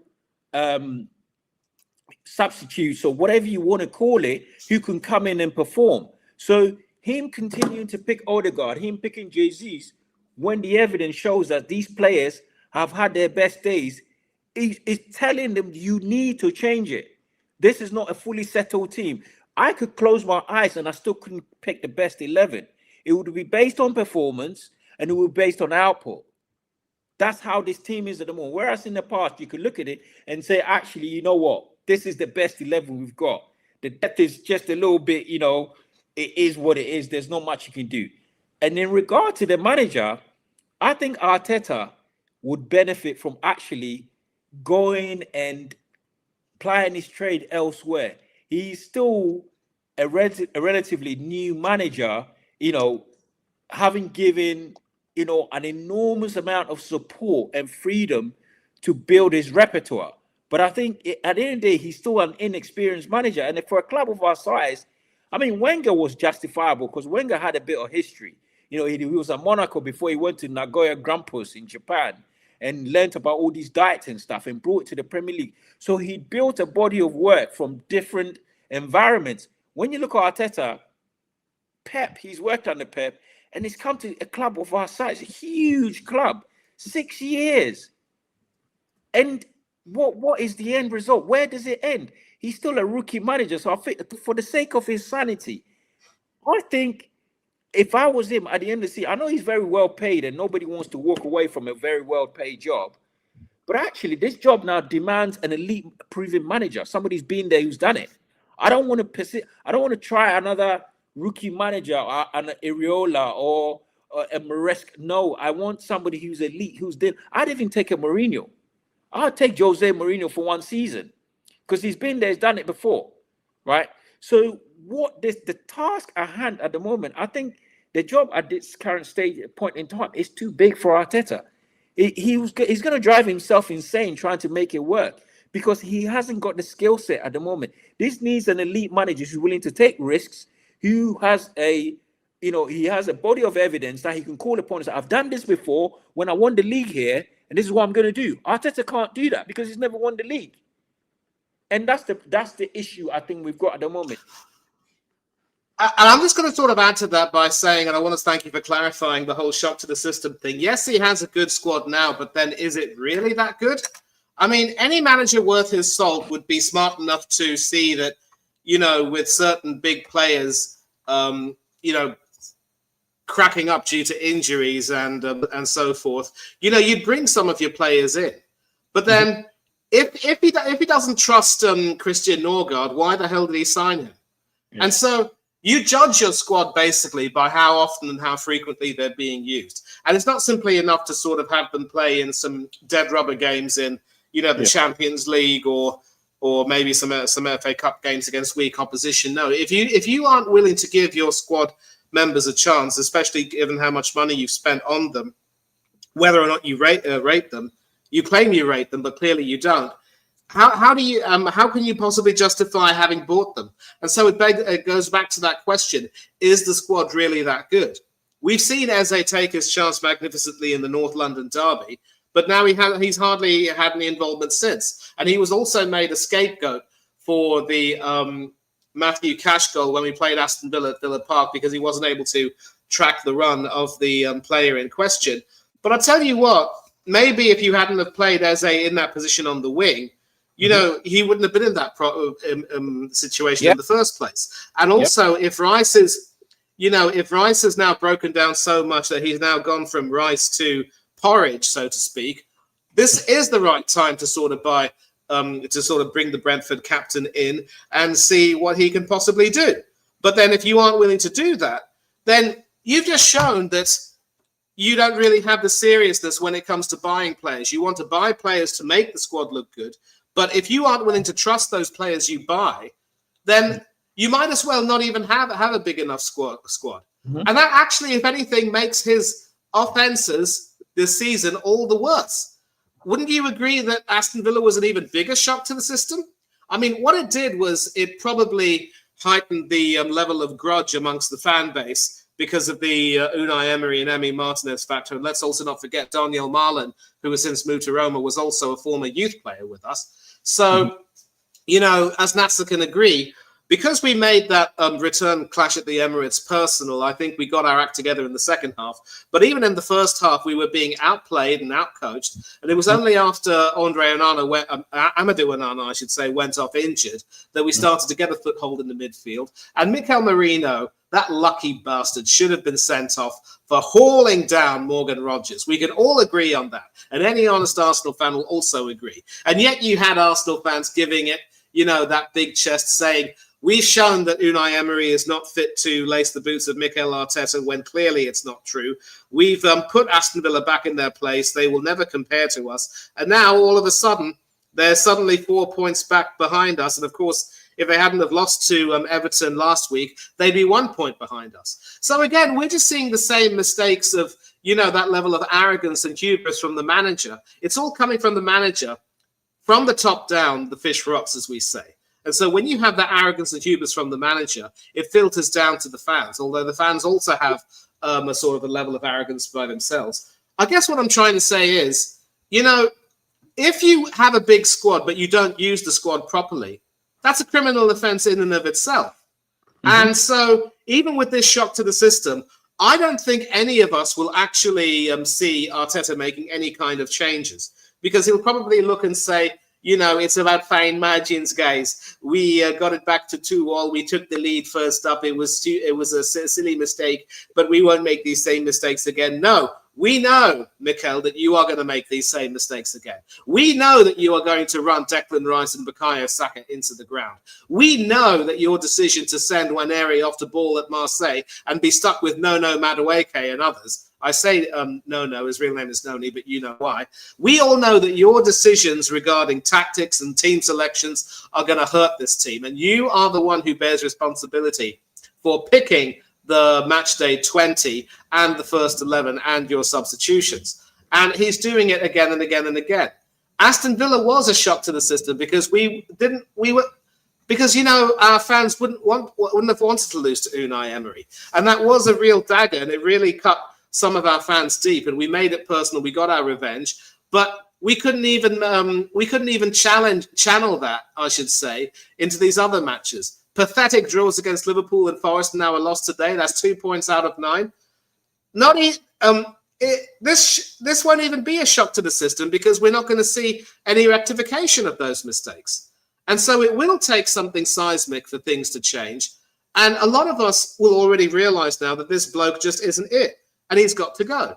And as you said, Hartley, we need an experienced manager. No more rookies. And the worst part is that not only will Arteta ruin things for, ex-players coming back to Arsenal, he's also going to make it even more difficult for rookie managers to be able to succeed, and because more expectations will be placed on those so-called rookie managers to try to punch even more above their weight, the way people are claiming Arteta's doing. But one thing I'm glad is that there are people like us, and I will include you, and I will quote another of these YouTube legends, Matt Odom, the Southern Gooner, by saying, you cannot urinate on our backs and tell us that it's raining.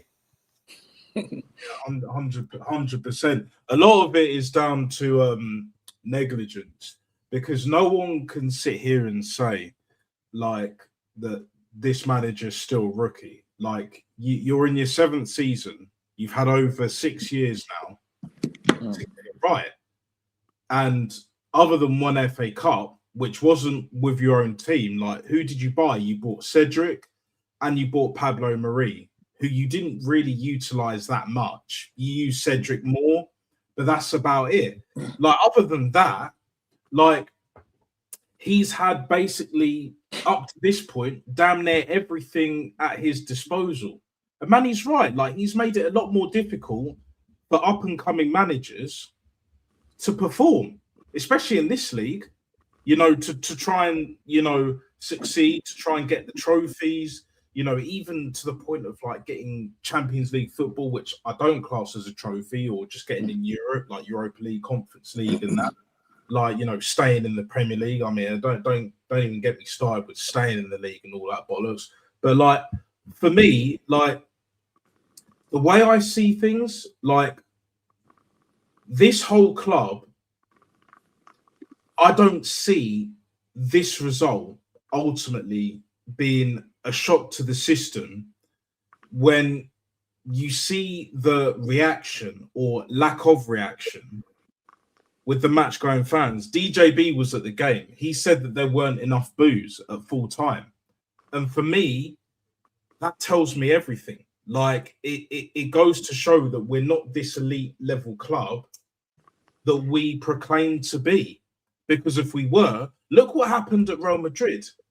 They lost to Albacete in the Copa del Rey. They're in the Segunda, Spanish second division.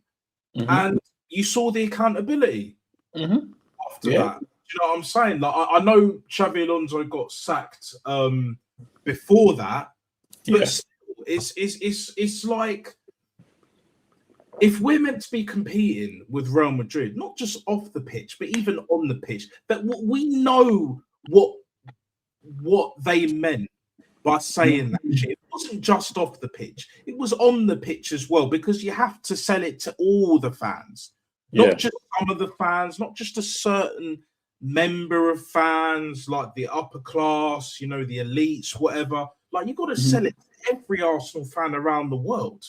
And what they've done by moving from Highbury to the Emirates is that, we're competing on all fronts. All fronts means on and off the pitch. We've competed off the pitch, bar selling players. Like, everything else, we're pretty much there. When it comes to PR, like, we're the fucking best on the planet. I mean, no other institution, no other sector of life can PR a person, like a manager, a CEO, into being lauded up as this like great hope, like this Lord and Savior, like we've done. You don't see it. But after this is where it ends. Because I've said this before on other streams, and you know, Guns, Lee Gunner, big up. Like, he, you know, whenever he goes out here and there, like, and he'll always bump into like Arsenal fans that disagree with him. And you know, it is what it is, right? He always asks the same question. Whenever Arteta goes, and he will go at some point, whether it's at the end of the season or a bit after that, either way, it's going to happen, whether we like it or not, whether they like it or not. Who want as the next manager? They all give the same answer, ironically. Luis Enrique, who, by the way, is an elite level manager. He won, I think it was 4 or 5 trophies last season with PSG. If they weren't as knackered, they probably would have just got over the line with the Club World Cup, but Chelsea won it. It is what it is, you know. So when I hear all of this, you know, it's a bad day at the office. Like, how many times have we had a bad day at the office? If I had a bad day at the office where I work, I'm getting the chop. If you have a bad day at the office halfway, you're getting the chop. Quadra, Manny, we know this. But yet this manager, because he's on £15 million a year and he's in these elite circles, these elite groups and all that, I'm not going to get too deep into this, but you know what I'm getting at with this? He gets supply. And a lot of these people, a lot of our fan base are feeling sorry for him. Like what planet are you living on? He's on 8 figures a year, not even 7. 7 is not even 1%. He's on 8 figures, which is less than 1% in this country and everywhere else worldwide, wherever you're from, wherever you're watching this in the world, on playback, live and directing in full effect. Big up. But you know what I mean? You know what I'm getting at? It's just like, it almost baffles me as to why too many of our fan base feel sorry, ultimately, for millionaires. When your situation, at least financially, is a lot worse. My situation financially is a lot worse to Arteta in comparison. It doesn't even compare, really and truly. But I'm still here. I'm still consistent, still doing my thing. Big up to all of you guys, Half Volley, Quadra, and Manny. Big up the world-class elite level chat. Like, we're keeping the standards up. And we also bring, especially with Half Volley in mind, like a different, unique perspective a conversation that needs to be had. This isn't even a debate. I don't really debate. Like I say, like when it comes to women, as an example, I don't argue. I don't argue. Like, look, I love my mum. I love my aunties. I'll have a conversation with them when it comes down to it. You know, whatever we talk about, but I'll never argue with them. Why? Because I'm an adult. When you're a real man, you don't argue with women. Like everyone knows this deep down to their core.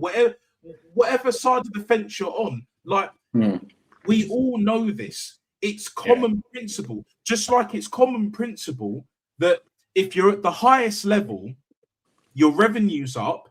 You know, the fan base is worldwide, global, bringing in the big bucks. You expect big things. You expect trophies, success. And when we don't get them, there's critique.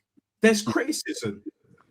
You know, there's accountability that needs to come your way. The problem is this manager will say, for example, like, I saw a little thumbnail of like, oh, he'll take Patrick Vieira's, one of our greatest captains, by the way, Patrick Vieira, as we know, criticisms about our football not being attacking enough, not enough freedom when we need it. He'll say on the surface, he'll take it on board. But in reality, is he really going to change anything? Is he really going to take it on board? No chance. Yeah, exactly. There's no evidence. You know, it's my thing is you cannot keep defending the indefensible when the indefensible is crystal clear, cut and dry. The evidence is there until he changes, until he realizes. Here's the thing, right? Even though he knows deep down Arteta, his job is on the line. Again, it goes back to comfortability and complacency, and obviously lack of accountability. When you're on that much money, when you've been in the job for that long, and anyone that's worked in corporate, or you know people that worked in corporate, like I'm sure we all do, we know there's people like this where they've been in the job, high-paying job for years, and they do the same shit, and they're still there the following year. They're still there the next day, the next month, the next year, and all of that. Yeah. It's just same old rinse and repeat. Arteta is in that cycle. So if he really cares about his managerial career and he wants to stay here, he either has to tweak and make certain changes that he knows deep down that he needs to change, or he can end up worse than Ollie and just sit on his whatever money he's got left and just chill in North London or wherever he wants to live. Go back to Spain, go back to the Basque region, or wherever you've got your properties scattered around the world. Do you know what I'm saying? That's where you're at right now, Mr. Mikel Arteta. Whether you like it or not, that's where you're at. You know, ultimately, it's up to you now. Do you want to succeed like you say you do? Do you want to repay the faith of the majority of fans still to this day that have backed you from day one for the most part? Or do you want to end up like Ollie and just be like, do you know what? I'm going to live and die on that hill, doing whatever I want, taking my 15 million odd pound a year, and then I'll just sit on it. Do you know what I'm saying? Because really, truly, he's not going to get an Arsene Wenger job. Do you know what I'm saying? Because at least with Arsene Wenger, he had some kind of credit in the bank. Yeah. And he's that smart where he could go, and he ended up going to FIFA, at a high position, paying job, and he's still there, as far as I'm aware. Do you know what I'm saying? Yeah. Arteta's not that guy. Arteta, when it comes to management, is young. Yeah. Still. So if you want to be a successful manager, if you want to be seen as an all-time great, you have to deliver. You have to make certain changes, or you're going to be left in the dust. We're at a point now where globally, we're losing fans to the likes of mainly Man City, Liverpool, even though their fan base was already massive anyway. But because of their recent success from winning the league last year, like, we're losing fans. And Josh Kroenke knows this, which is why, along with, you know, our financial misdemeanors and poor mismanagement, where he's brought in a Berta to try and clean up all of this mess. But it's getting to the point where it's an impossible job nearly Yeah. With the high wages and everything else that comes with it, he's bought Michele to try and basically, you know what, bring all of these players in. We got Mertesacker that's leaving at the end of the season as our head of youth academy. Don't tell me that there's people at our football club in the backroom staff and in good positions like Mertesacker, etc., that aren't sick and tired of Mikel Arteta running the show like he's been running it still consistently. You know, it's kind of an age-old thing. He's basically running it like corporate. He's basically that manager CEO that's been having his own way all the time, and then you got people in certain positions, certain respectable, high enough positions, just leaving because it's just like, I can't deal with this guy. I can't work with this guy. That you know, like it's gone beyond stagnant. It's depression. It's getting worse. You know, we're not seeing it quite right now. All I'm saying is I'm seeing what's going to happen. My question is to everyone else is how long are you willing to give this process before you're like, do you know what? Arteta's taken us as far as he can take us. We need an elite level manager, a Luis Enrique, which most of them want after Arteta anyway. So why not make a decision, if not now, right now, as I would want personally, of course, but at the very least till the end of the season, rather, at least at the end of the season, we're most likely either going to win one trophy or we're not going to win anything again this season. Why not take a chance? You know why? And I'll end it on this. Most of our fan base are afraid of change, and it kind of reflects their life. Do you know what I'm saying? They're afraid of starting something new. They're afraid of starting something a little bit different, taking risks. Do you know what I'm saying? Like, I'm not in a high-paying job, but I do this technically on the side, as some would call it. There's other things that I've got in the pipeline and all that. I'm taking risks in it. I'm willing to give certain things a chance in my life. You know what I'm saying? Yeah. Because I back myself, but I'm realistic with my objectives at the same time. Whereas with Mikel Arteta, it's like a trust fund baby. Do you know what I'm saying? You're giving all of this money to run daddy's big company, and then you just toss it about. You know, you're chucking food all over the gaff. Do you know what I'm saying? Ripping up all the toys. You know, like you leave the dog in the house, innit? And then you come back later after a long, hard day's graft of work in corporate or wherever, you know, doing construction and all of that. And then you come back and then it's just like, well, the dog's chewed up most of the yard. Do you know what I'm saying? Like, there's no stability anymore. Do you know what I'm saying? Once you get to that point, you might have had it before, but you don't have it now. Arteta is at that point. You had it before. You've been given all of this before.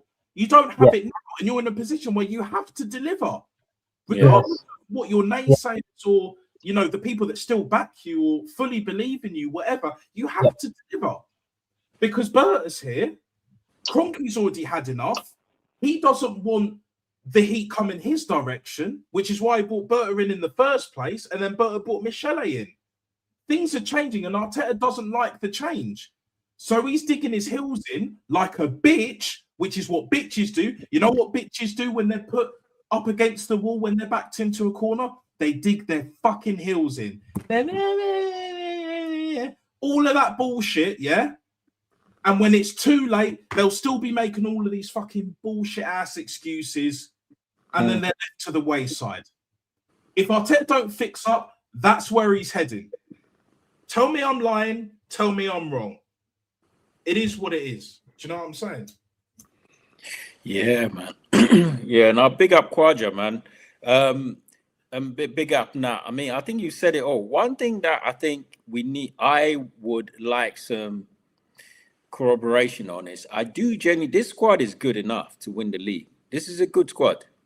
It's I think the moment we start expressing any type of doubt that is the squad really that good, that kind of gives the manager some sort of leeway, like we've done in the past where we've had injuries or we've had a thing squad and injuries have undermined our season. This is a really solid squad with 2 players in each position. And actually, when you critically look at the squad and the players we've acquired, you know, Norgard, Brentford captain, Eze, single-handedly dragged Crystal Palace to the FA Cup win last and scored loads of goals last season. Hincapié, Bundesliga winner. Mosquera, up and young, young and upcoming centre back, rapid, plays, beyond, has maturity beyond his years. Who else have we bought? Gyökeres. Fair enough, he's got some deficiencies, but he does score goals. And this is a much better squad than we had last year. So I think the question that you posed is, is genuine, and I appreciate that, Manny, that if we've got such a huge squad, why is the manager not using it? That's showing an element of mistrust. That's possible because I don't believe in the theory that signing players is all down to Arteta. I believe it's a collective decision, and Berta plays a role in it. And so does the Kroenkes, etc. They look at the finances, they look at the numbers, and they see who we can buy. They get buy-in from the manager. It's all a collective decision.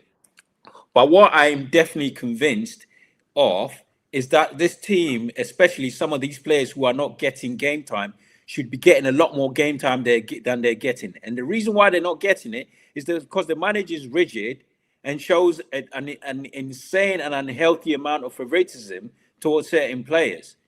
So ultimately, we've ended up in a situation where, rather than using the kind of the depth of the squad at his disposal, he's over relying on certain players, playing them into the ground. Like I said, this is not 2-3 years ago, where even with your eyes shut, you could easily pick the best 11 because that's the best we had.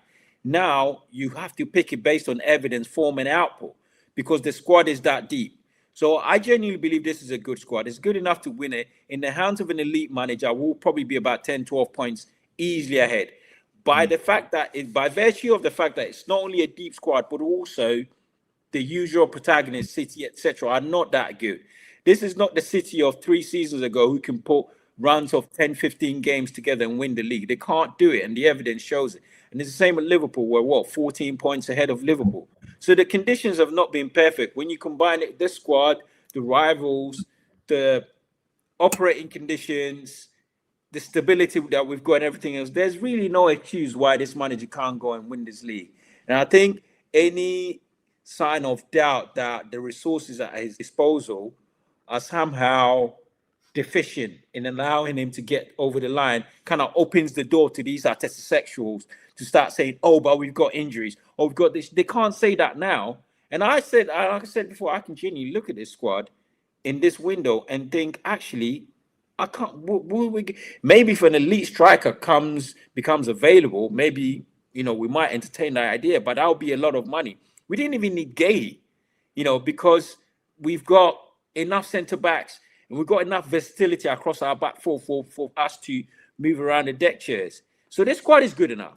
I think we can collectively agree on that. That it's a good enough squad to win the league. The manager is not rotating it in the manner needed to get over the line. And he's created a problem for himself now. So the shock to the system against Villa, ditching Eze, like he said, playing Eze on the left wing when he shouldn't have, set him up to fail. He then, bends him at halftime, brings on Odegaard. That was still, I think there was still a bit of a mini evolution going on because Odegaard has certainly come back into the fold. Eze wasn't quite left winger that probably Arteta thought he was. But now we can conclusively see that players like Odegaard, players like Jesus, this is not 3 seasons ago. They're done. They're done and dusted. They're bums. We need to get rid of them at the earliest opportunity. But the manager is still persisting with them, despite the squad at his disposal. And then you've got Norgard. Why is he not playing Norgard? Fair enough, Norgard might not be world class, but he's good enough to relieve the pressure on Declan Rice and Zubimendi when we need him. So the backups are there. Most managers will kill to have this squad. Honestly. Like you look at Liverpool fans want Slaughter out, right? But I can actually look at Slaughter and have some sympathy for him because he's got loads of injuries. They're top heavy in the way they've invested in their squad, and he's losing players left, right, and center to injuries. There's only so much a manic tactics can compensate for that kind of scenario. Arteta hasn't got that problem. Like today, he had Lewis Kelly on the bench. He played in Nkapie. Maybe Nkapie's minutes are being managed. But he can bring on Ben White, who's a £50 million player, and swap him for Timber in terms of swapping flank. So across the back four, we're very well stocked. So I look at the squad now, and I don't want to give the money some sort of leeway to say, actually, you know what? We still need a bit more strengthening here to get you over the line. No, Banda, this is it. Sink or swim. You've got the squad now. No excuses. Go and win it, or gracefully bow out at the end of the season. So that's what I think when I talk about shocks to the system, when I talk about resources at disposal, etc. This is we as a football club are never gonna get a better. This is the best opportunity to win the league since Leicester won it the last time, right? And we're never get City are gonna get there. I think Pep is going at the end of the season. I genuinely believe that, and that's why he's desperate to win the league. Carrick probably won't last at Man United. They'll probably hire another manager. Chelsea will be Chelsea. So this is it, guys. This is it. Yeah, no, I hear that. But the whole like, when it comes to the fact that we kind of have every position fulfilled, I would say personally, bar left back. But again, it goes down to misprofiling and, more importantly, poor recruitment from previous seasons from this manager and the previous regime. So case in point, Kieran Tierney. If you don't fancy Kieran Tierney, you don't rate him as a footballer, that's one thing. But bring in a replacement. Tyreek Mitchell still at Palace. We could have got him on a free. We could have got Miguel Gutierrez before he went to Napoli. He would have been, 20, 30 million?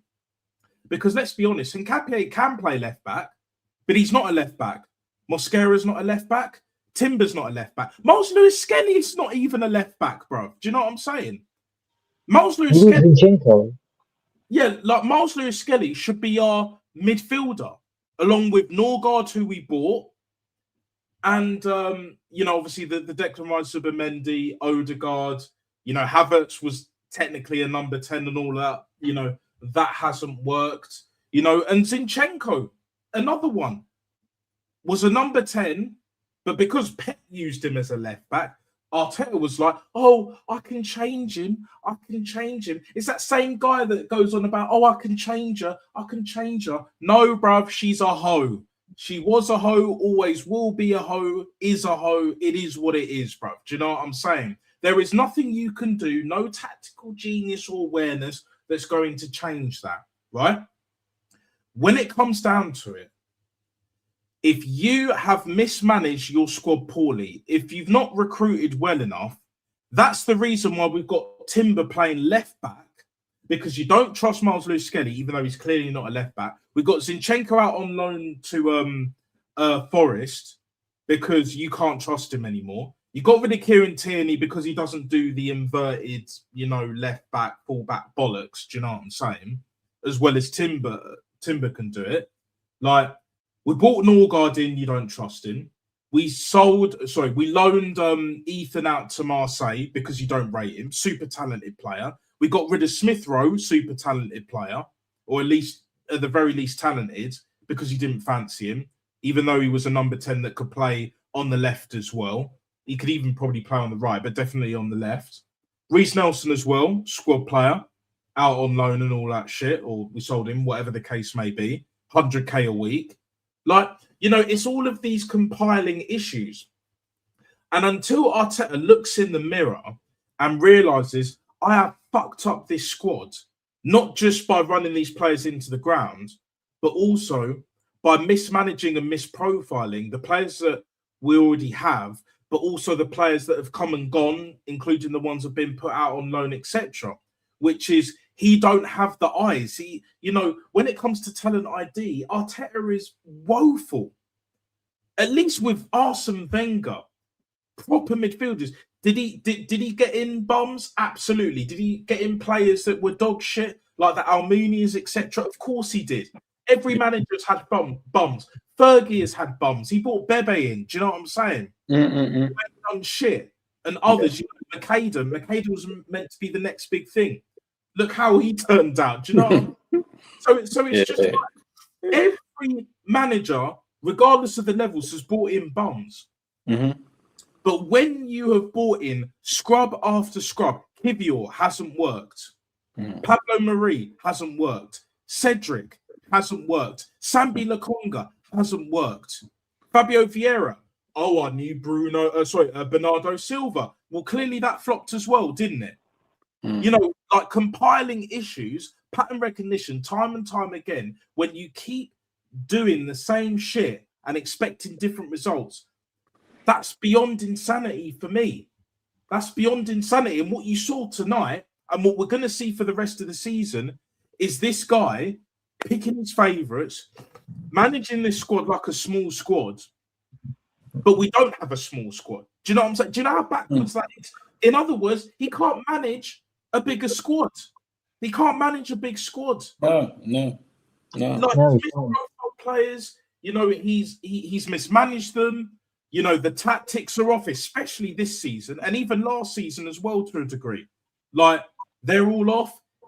His in-game management has always been piss poor. You saw tonight, yeah, when he was conversing with AirPod Albert, didn't have a fucking thing to do. Oh, by the way, Sky Sports, you didn't pan to the set piece coach or Gabriel Hines of baked beans and all of that, you know, to see what's going on. Do you know what I'm saying? So it's like you're stuck. But if you are that guy, you find a way. You become unstuck. You make certain changes, certain tweaks to get the best out of the group that we've got. You've been backed this season. Okay, you didn't want Ebery Eze. You didn't want Victor Gyökeres. You didn't want Noni Madueke, who I call Noddy, with his clown shoes and that fucking like yellow and red fucking card. Do you know what I'm saying, Manny? You'll know about Noddy. Yep. Obviously, well, yeah, and all of that bollocks. Do you know what I'm saying? Like, it's like, okay, you didn't want them players, but this is why we bought a sporting director, because even Josh Kroenke figured out or realised that your talent ID is no good. We're stagnating, and now we're regressing because of all the decisions you've made and have stuck by, you know, club captain, buying Havertz, buying all these other players that I've mentioned, the Sambi Lakongas and Fabio Vieiras, etc. Like, you know, the chickens are coming home to roost. Have you guys have seen Wolf of Wall Street? And if you haven't, you know the story, right? Wolf of Wall Street on top, millions and millions, made millions, living the life. Do you know what I'm saying? But when it was time to cash in, he couldn't do it. Why? Greed. Stubborn, arrogant, narcissistic, you name it, bruv. Do you know what I'm saying? And it all came crashing down. This Arteta story will probably be made into a movie, if not definitely a documentary. Do you know what I'm saying? Of how not to be a manager, where you get so close, yet so far. Do you know what I'm saying? That's all he's going to be remembered for. Unless he somehow miraculously has a change of heart. It's just like, you know what? If I really want to keep this Arsenal job and keep this cushy, you know, position, I've really actually got to win this league. I've got to make these adjustments. I've got to drop Martin Odegaard, even if he's technically club captain. If you want to keep him as club captain, that's one thing. We had Mertesacker out for a whole year as club captain when we won the FA Cup against record-breaking Chelsea. Came on the pitch, back of the match, playing three at the back. Arsene Wenger playing three at the back, which he hardly did. That was towards the end. That was towards the end. Yeah.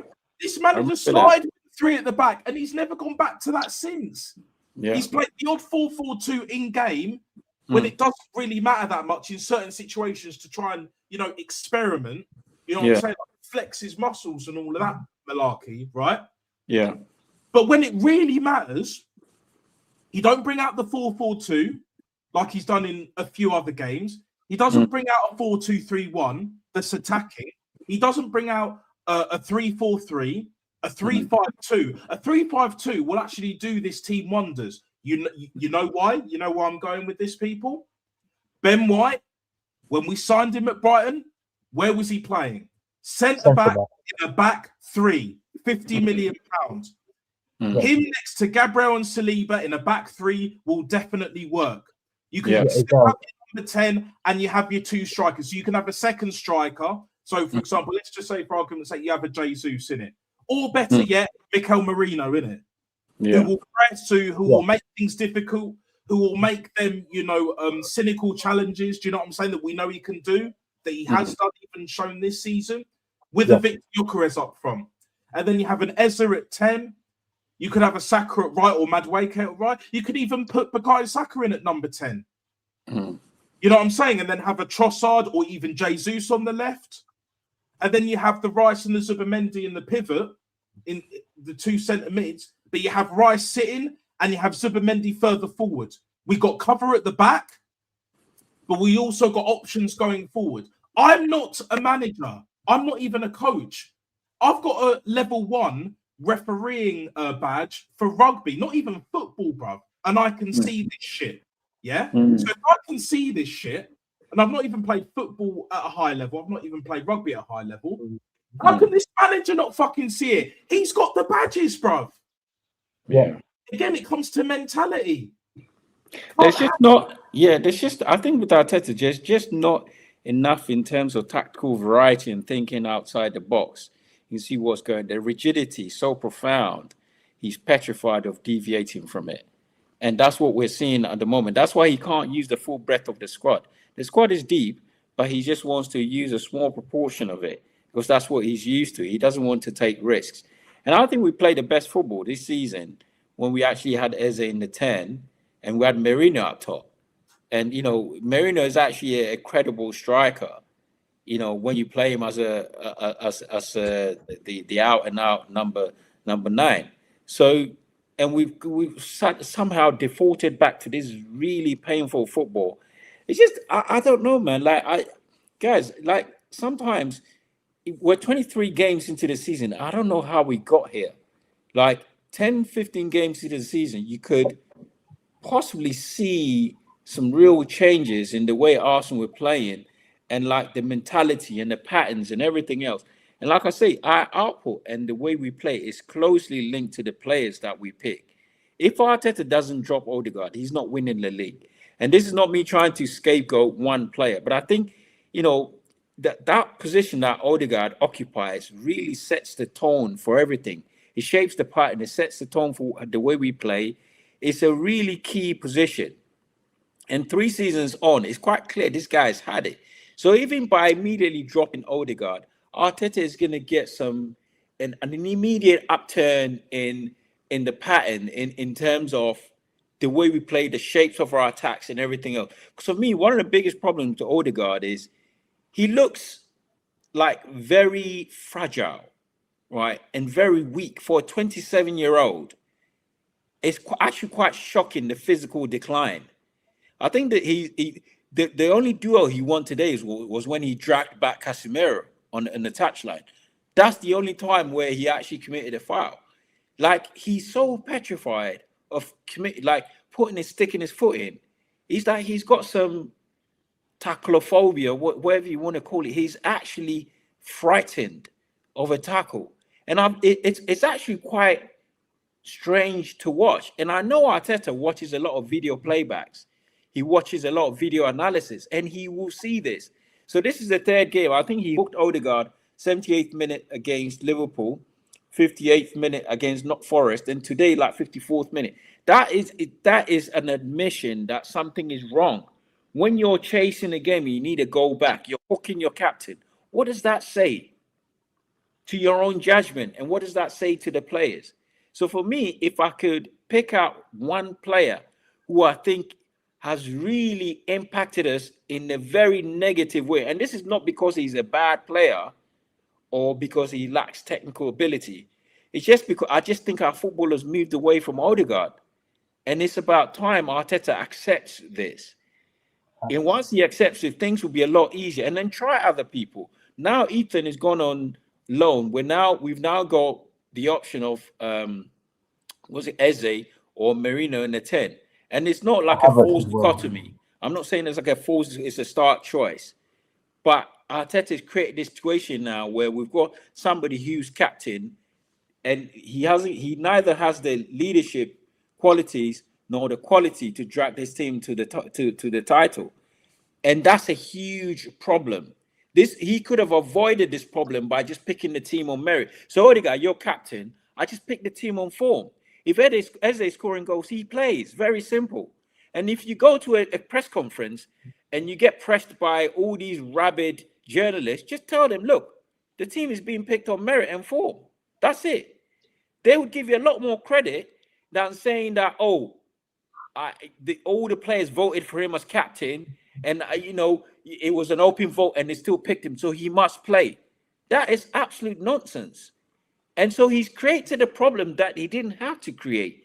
And that's why I think that's what's lamentable about this whole situation, that when you look at the squad, you cannot hand on heart say that what we're watching is optimal, is the maximum output of this squad.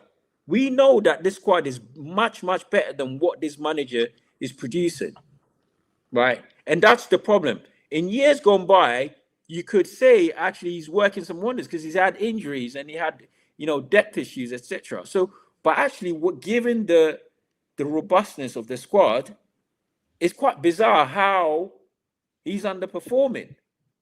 And it's all because he refuses to play certain players. Now you're getting to the last, the home stretch, and you've got players who've been warming the bench. They've got cold turkey when they come on. That is the worst place you want to be as a manager, because at any point you could pick up an injury, whether you rate the player on the bench or not, suddenly you're going to have to play him. So surely it's in your interest to give them game time, no matter how minimal, just to keep them fresh.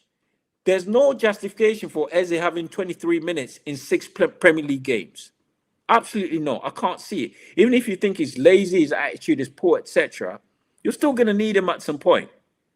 So that's the scenario that we find ourselves in heading into the last 15 games of the season, with all these, what I'll say, capable players warming the bench, your Norgards, your Ezes. Wanner is now no longer here. These players must be sitting on the bench and thinking at some point, I think even against Forest, when Eze came on, you could see he was so cautious, tracking back, running back. One of your most creative players has been turned into a defensive number 10, because that's the situation the manager is creating now. He's created this, I don't know what to call it, but because he's a control freak, and I'd hate to be like around Arteta, honestly, when he's like that. I think he's a bit of a narcissist and a control freak. And when you work around people like that, they dominate meetings. Sometimes they talk. They don't listen to people. They love hearing themselves. And I think, you see him having little spats on the touchline with players, play it forward, everything like that. You've had ample time before the match to coach them and give them instructions. Let them get on with it. Even Pep, as psychotic as he is, sometimes you can see him chilled on the touchline, just letting them get on with it.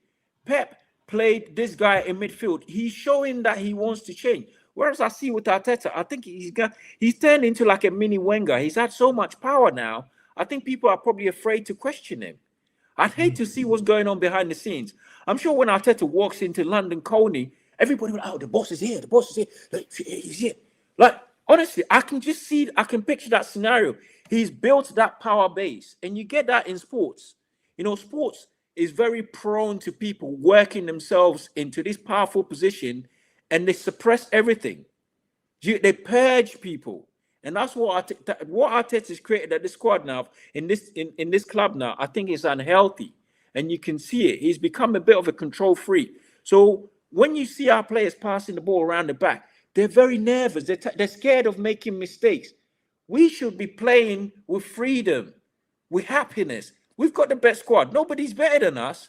And we should be playing like that. But we're playing like, actually, we're not sure of ourselves, because the managers created the spectrum for the players. And that's what worries me. So last 15 games of the season, I just don't know what to expect with this money. If he suddenly drops Odegaard, that'll be a good start for me. Drop Odegaard. Let's see where we start from there. Because, like I said, that is the focal point of the team. That position is woven into the fabric of the way we play. Get rid of him. Give him some breathing space. Put him on the bench. Give other players a chance. Let Eze work himself back into, form. At least Eze, even if he doesn't get 100 touches, he's still a goal threat. Let's see something different. Let's fail trying something different. Let's not fail doing the same thing we've done for the last 3 seasons. That's what I want to see. Yeah, no, exactly. Like, you actually absolutely hit the nail on the head, hopefully. Like, it's like, and I'll end it on this because I'm going to wrap up shortly. Sure. Like, no worries. No. Like, what you said is very spot on. Like, this manager has created that kind of Wenger-esque kind of aura without the credit in the bank. And then you see what these players are doing out on the pitch. They're afraid to make a mistake. And when they do, it's just like, you see Arteta going on like a madman. Do you know what I'm saying? But when it's certain players, like a Zubimendi, for example, like, he won't have the same response as to like an Ebery Eze when he makes a mistake.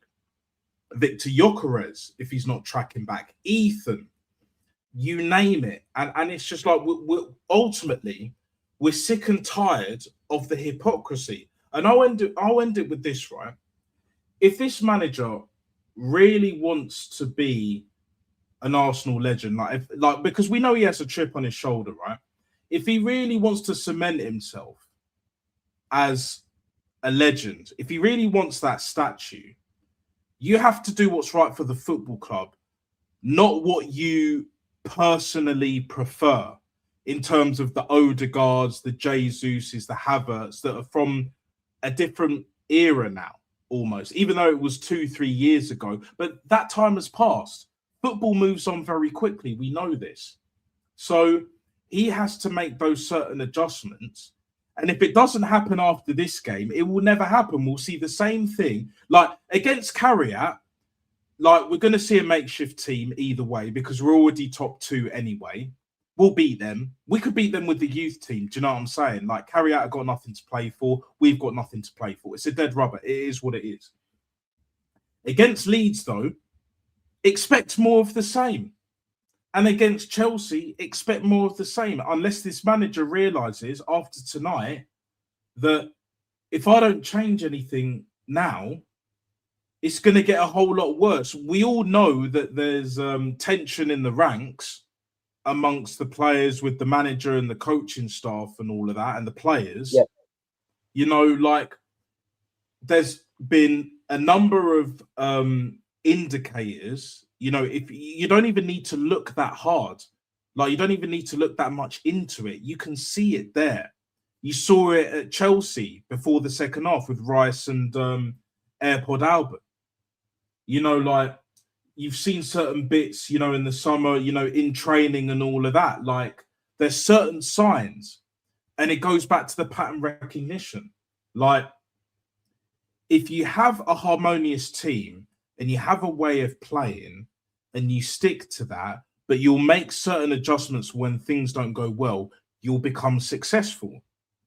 But when you don't do that, you're in the position that you're at now, where it's getting very cagey. Fans that have been backing you to the hill fully, still to this day, are on edge. You know, not enough booze at full time against Man United at home, right? So it's just a simple case of you got to fucking shape up, fix up, or get out. It's as simple as that. Like, I think if Arteta is not careful, ultimately, and I'll end it on this, he will end up worse than Ollie. And I don't want to be the guy to say, I told you so. I don't even need to say anything. I just have that look in it.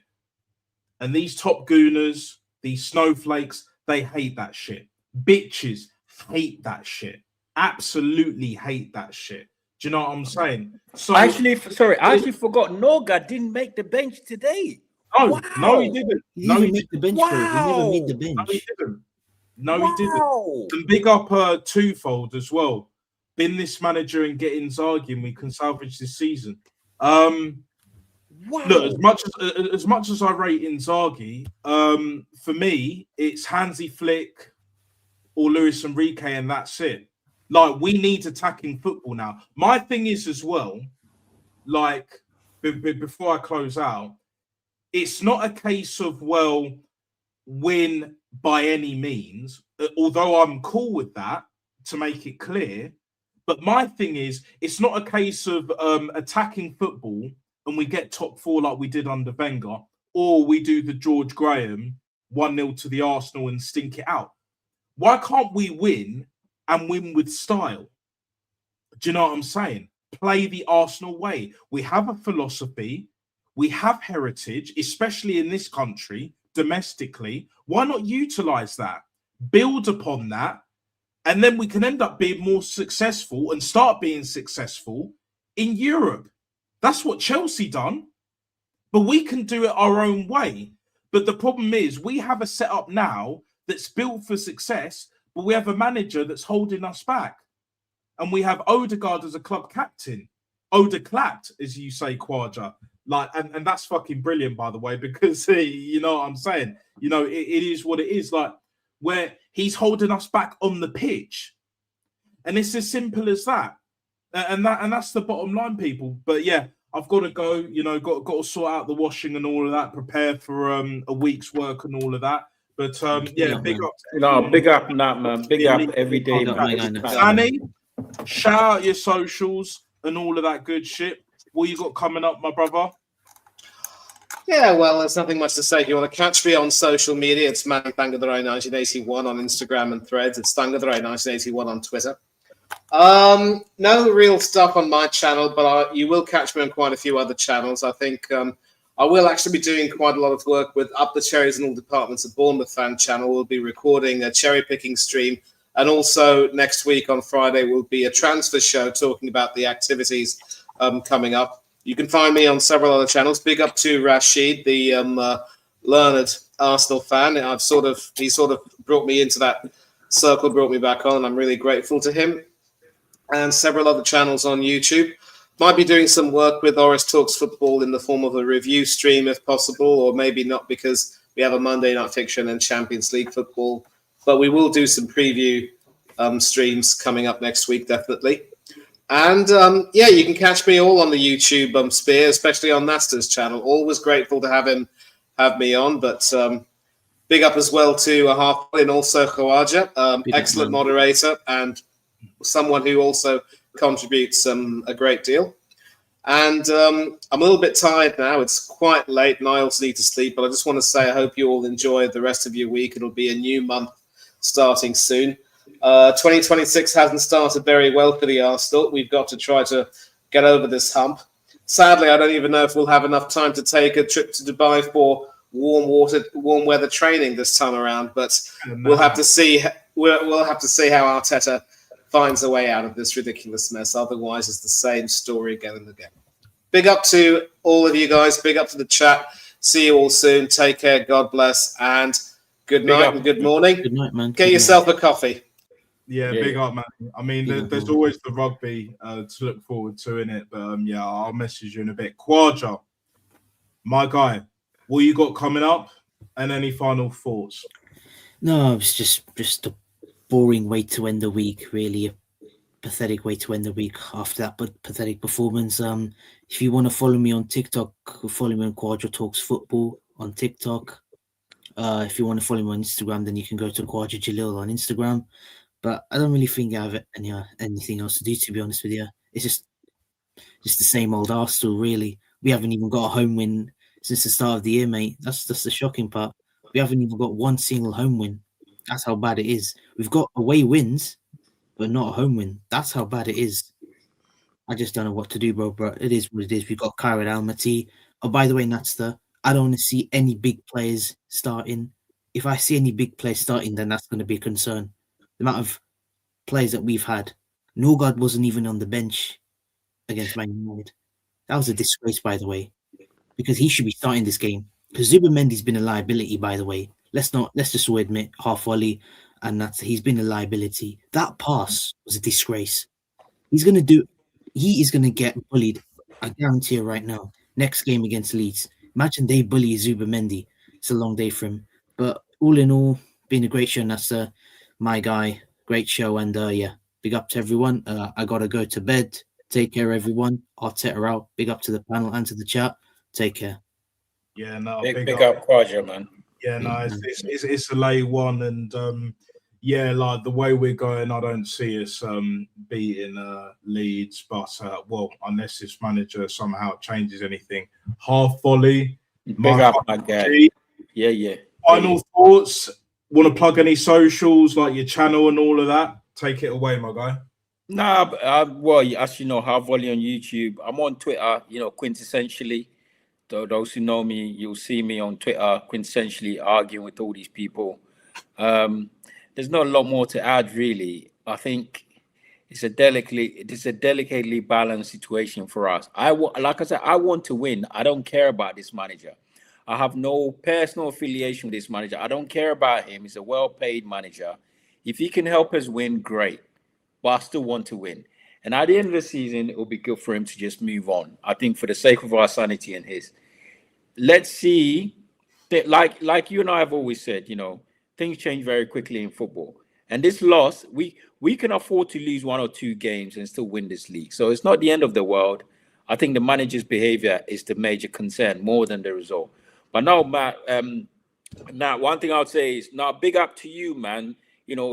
I really roll with you, like, creating your channel, sticking with it, bringing people on, engaging in the conversation, having an open and honest conversation.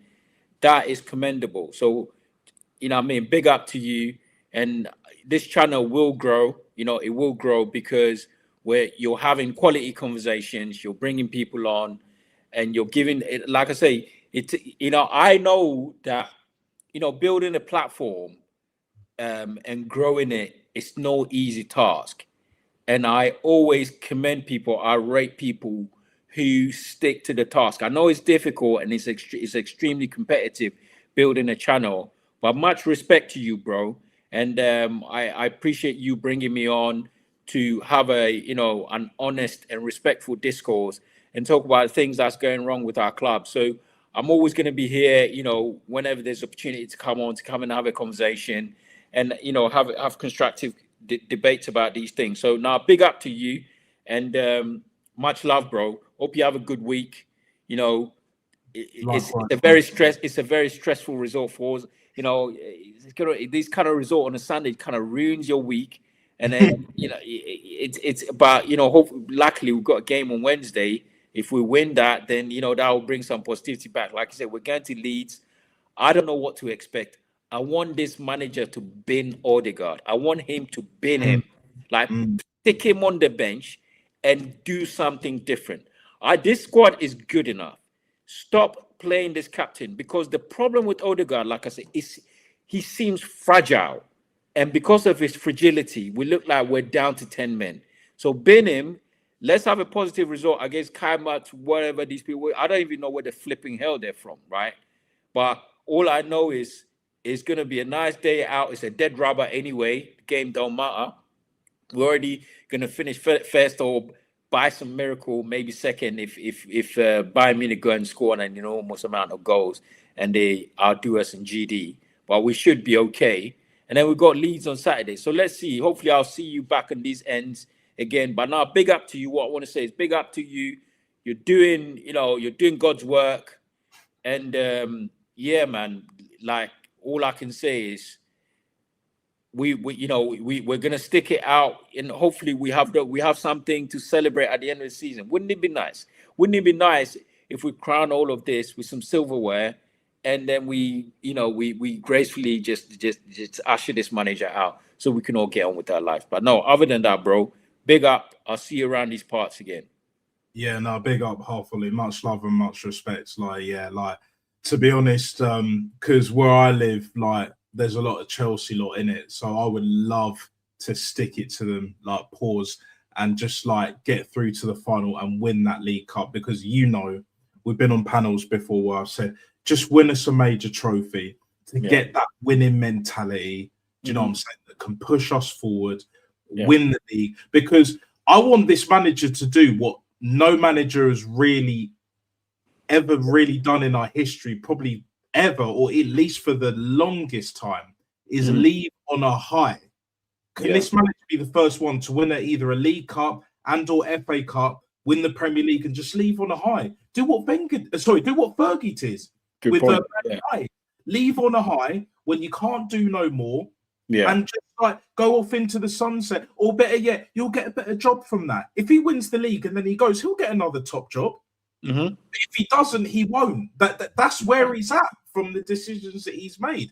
Do you know what I'm saying? But yeah, like, you know, I've said this before, I'll keep saying this, you're an absolute credit to my channel, and you're a credit to the whole like football, YouTube, social media content creating sphere, because it's needed.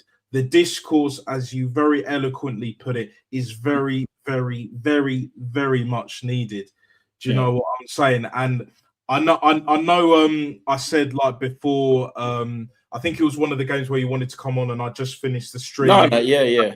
If you were here for I think it was the Chelsea first leg. If you were here, you won, but I'm sure you had other things to do. You were busy.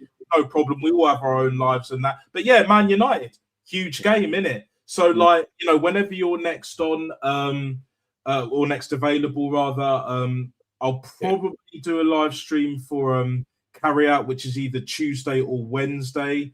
Okay. But definitely Leeds. Yeah. Leeds away for sure. I will definitely be doing a stream for that, because I'm not confident. I don't see this manager changing. I want him to change because I want this league, like Patrick Vieira said himself on Sky fucking Sports, right? It's now or never. There's no better chance to win this league. Take heed, people, to what he's saying. He knows. He's managed in the Premier League. You know, he's won everything as a player. This guy knows ball. This guy's a legend at our football club. Yeah. One of our greatest ever captains. He knows what he's talking about.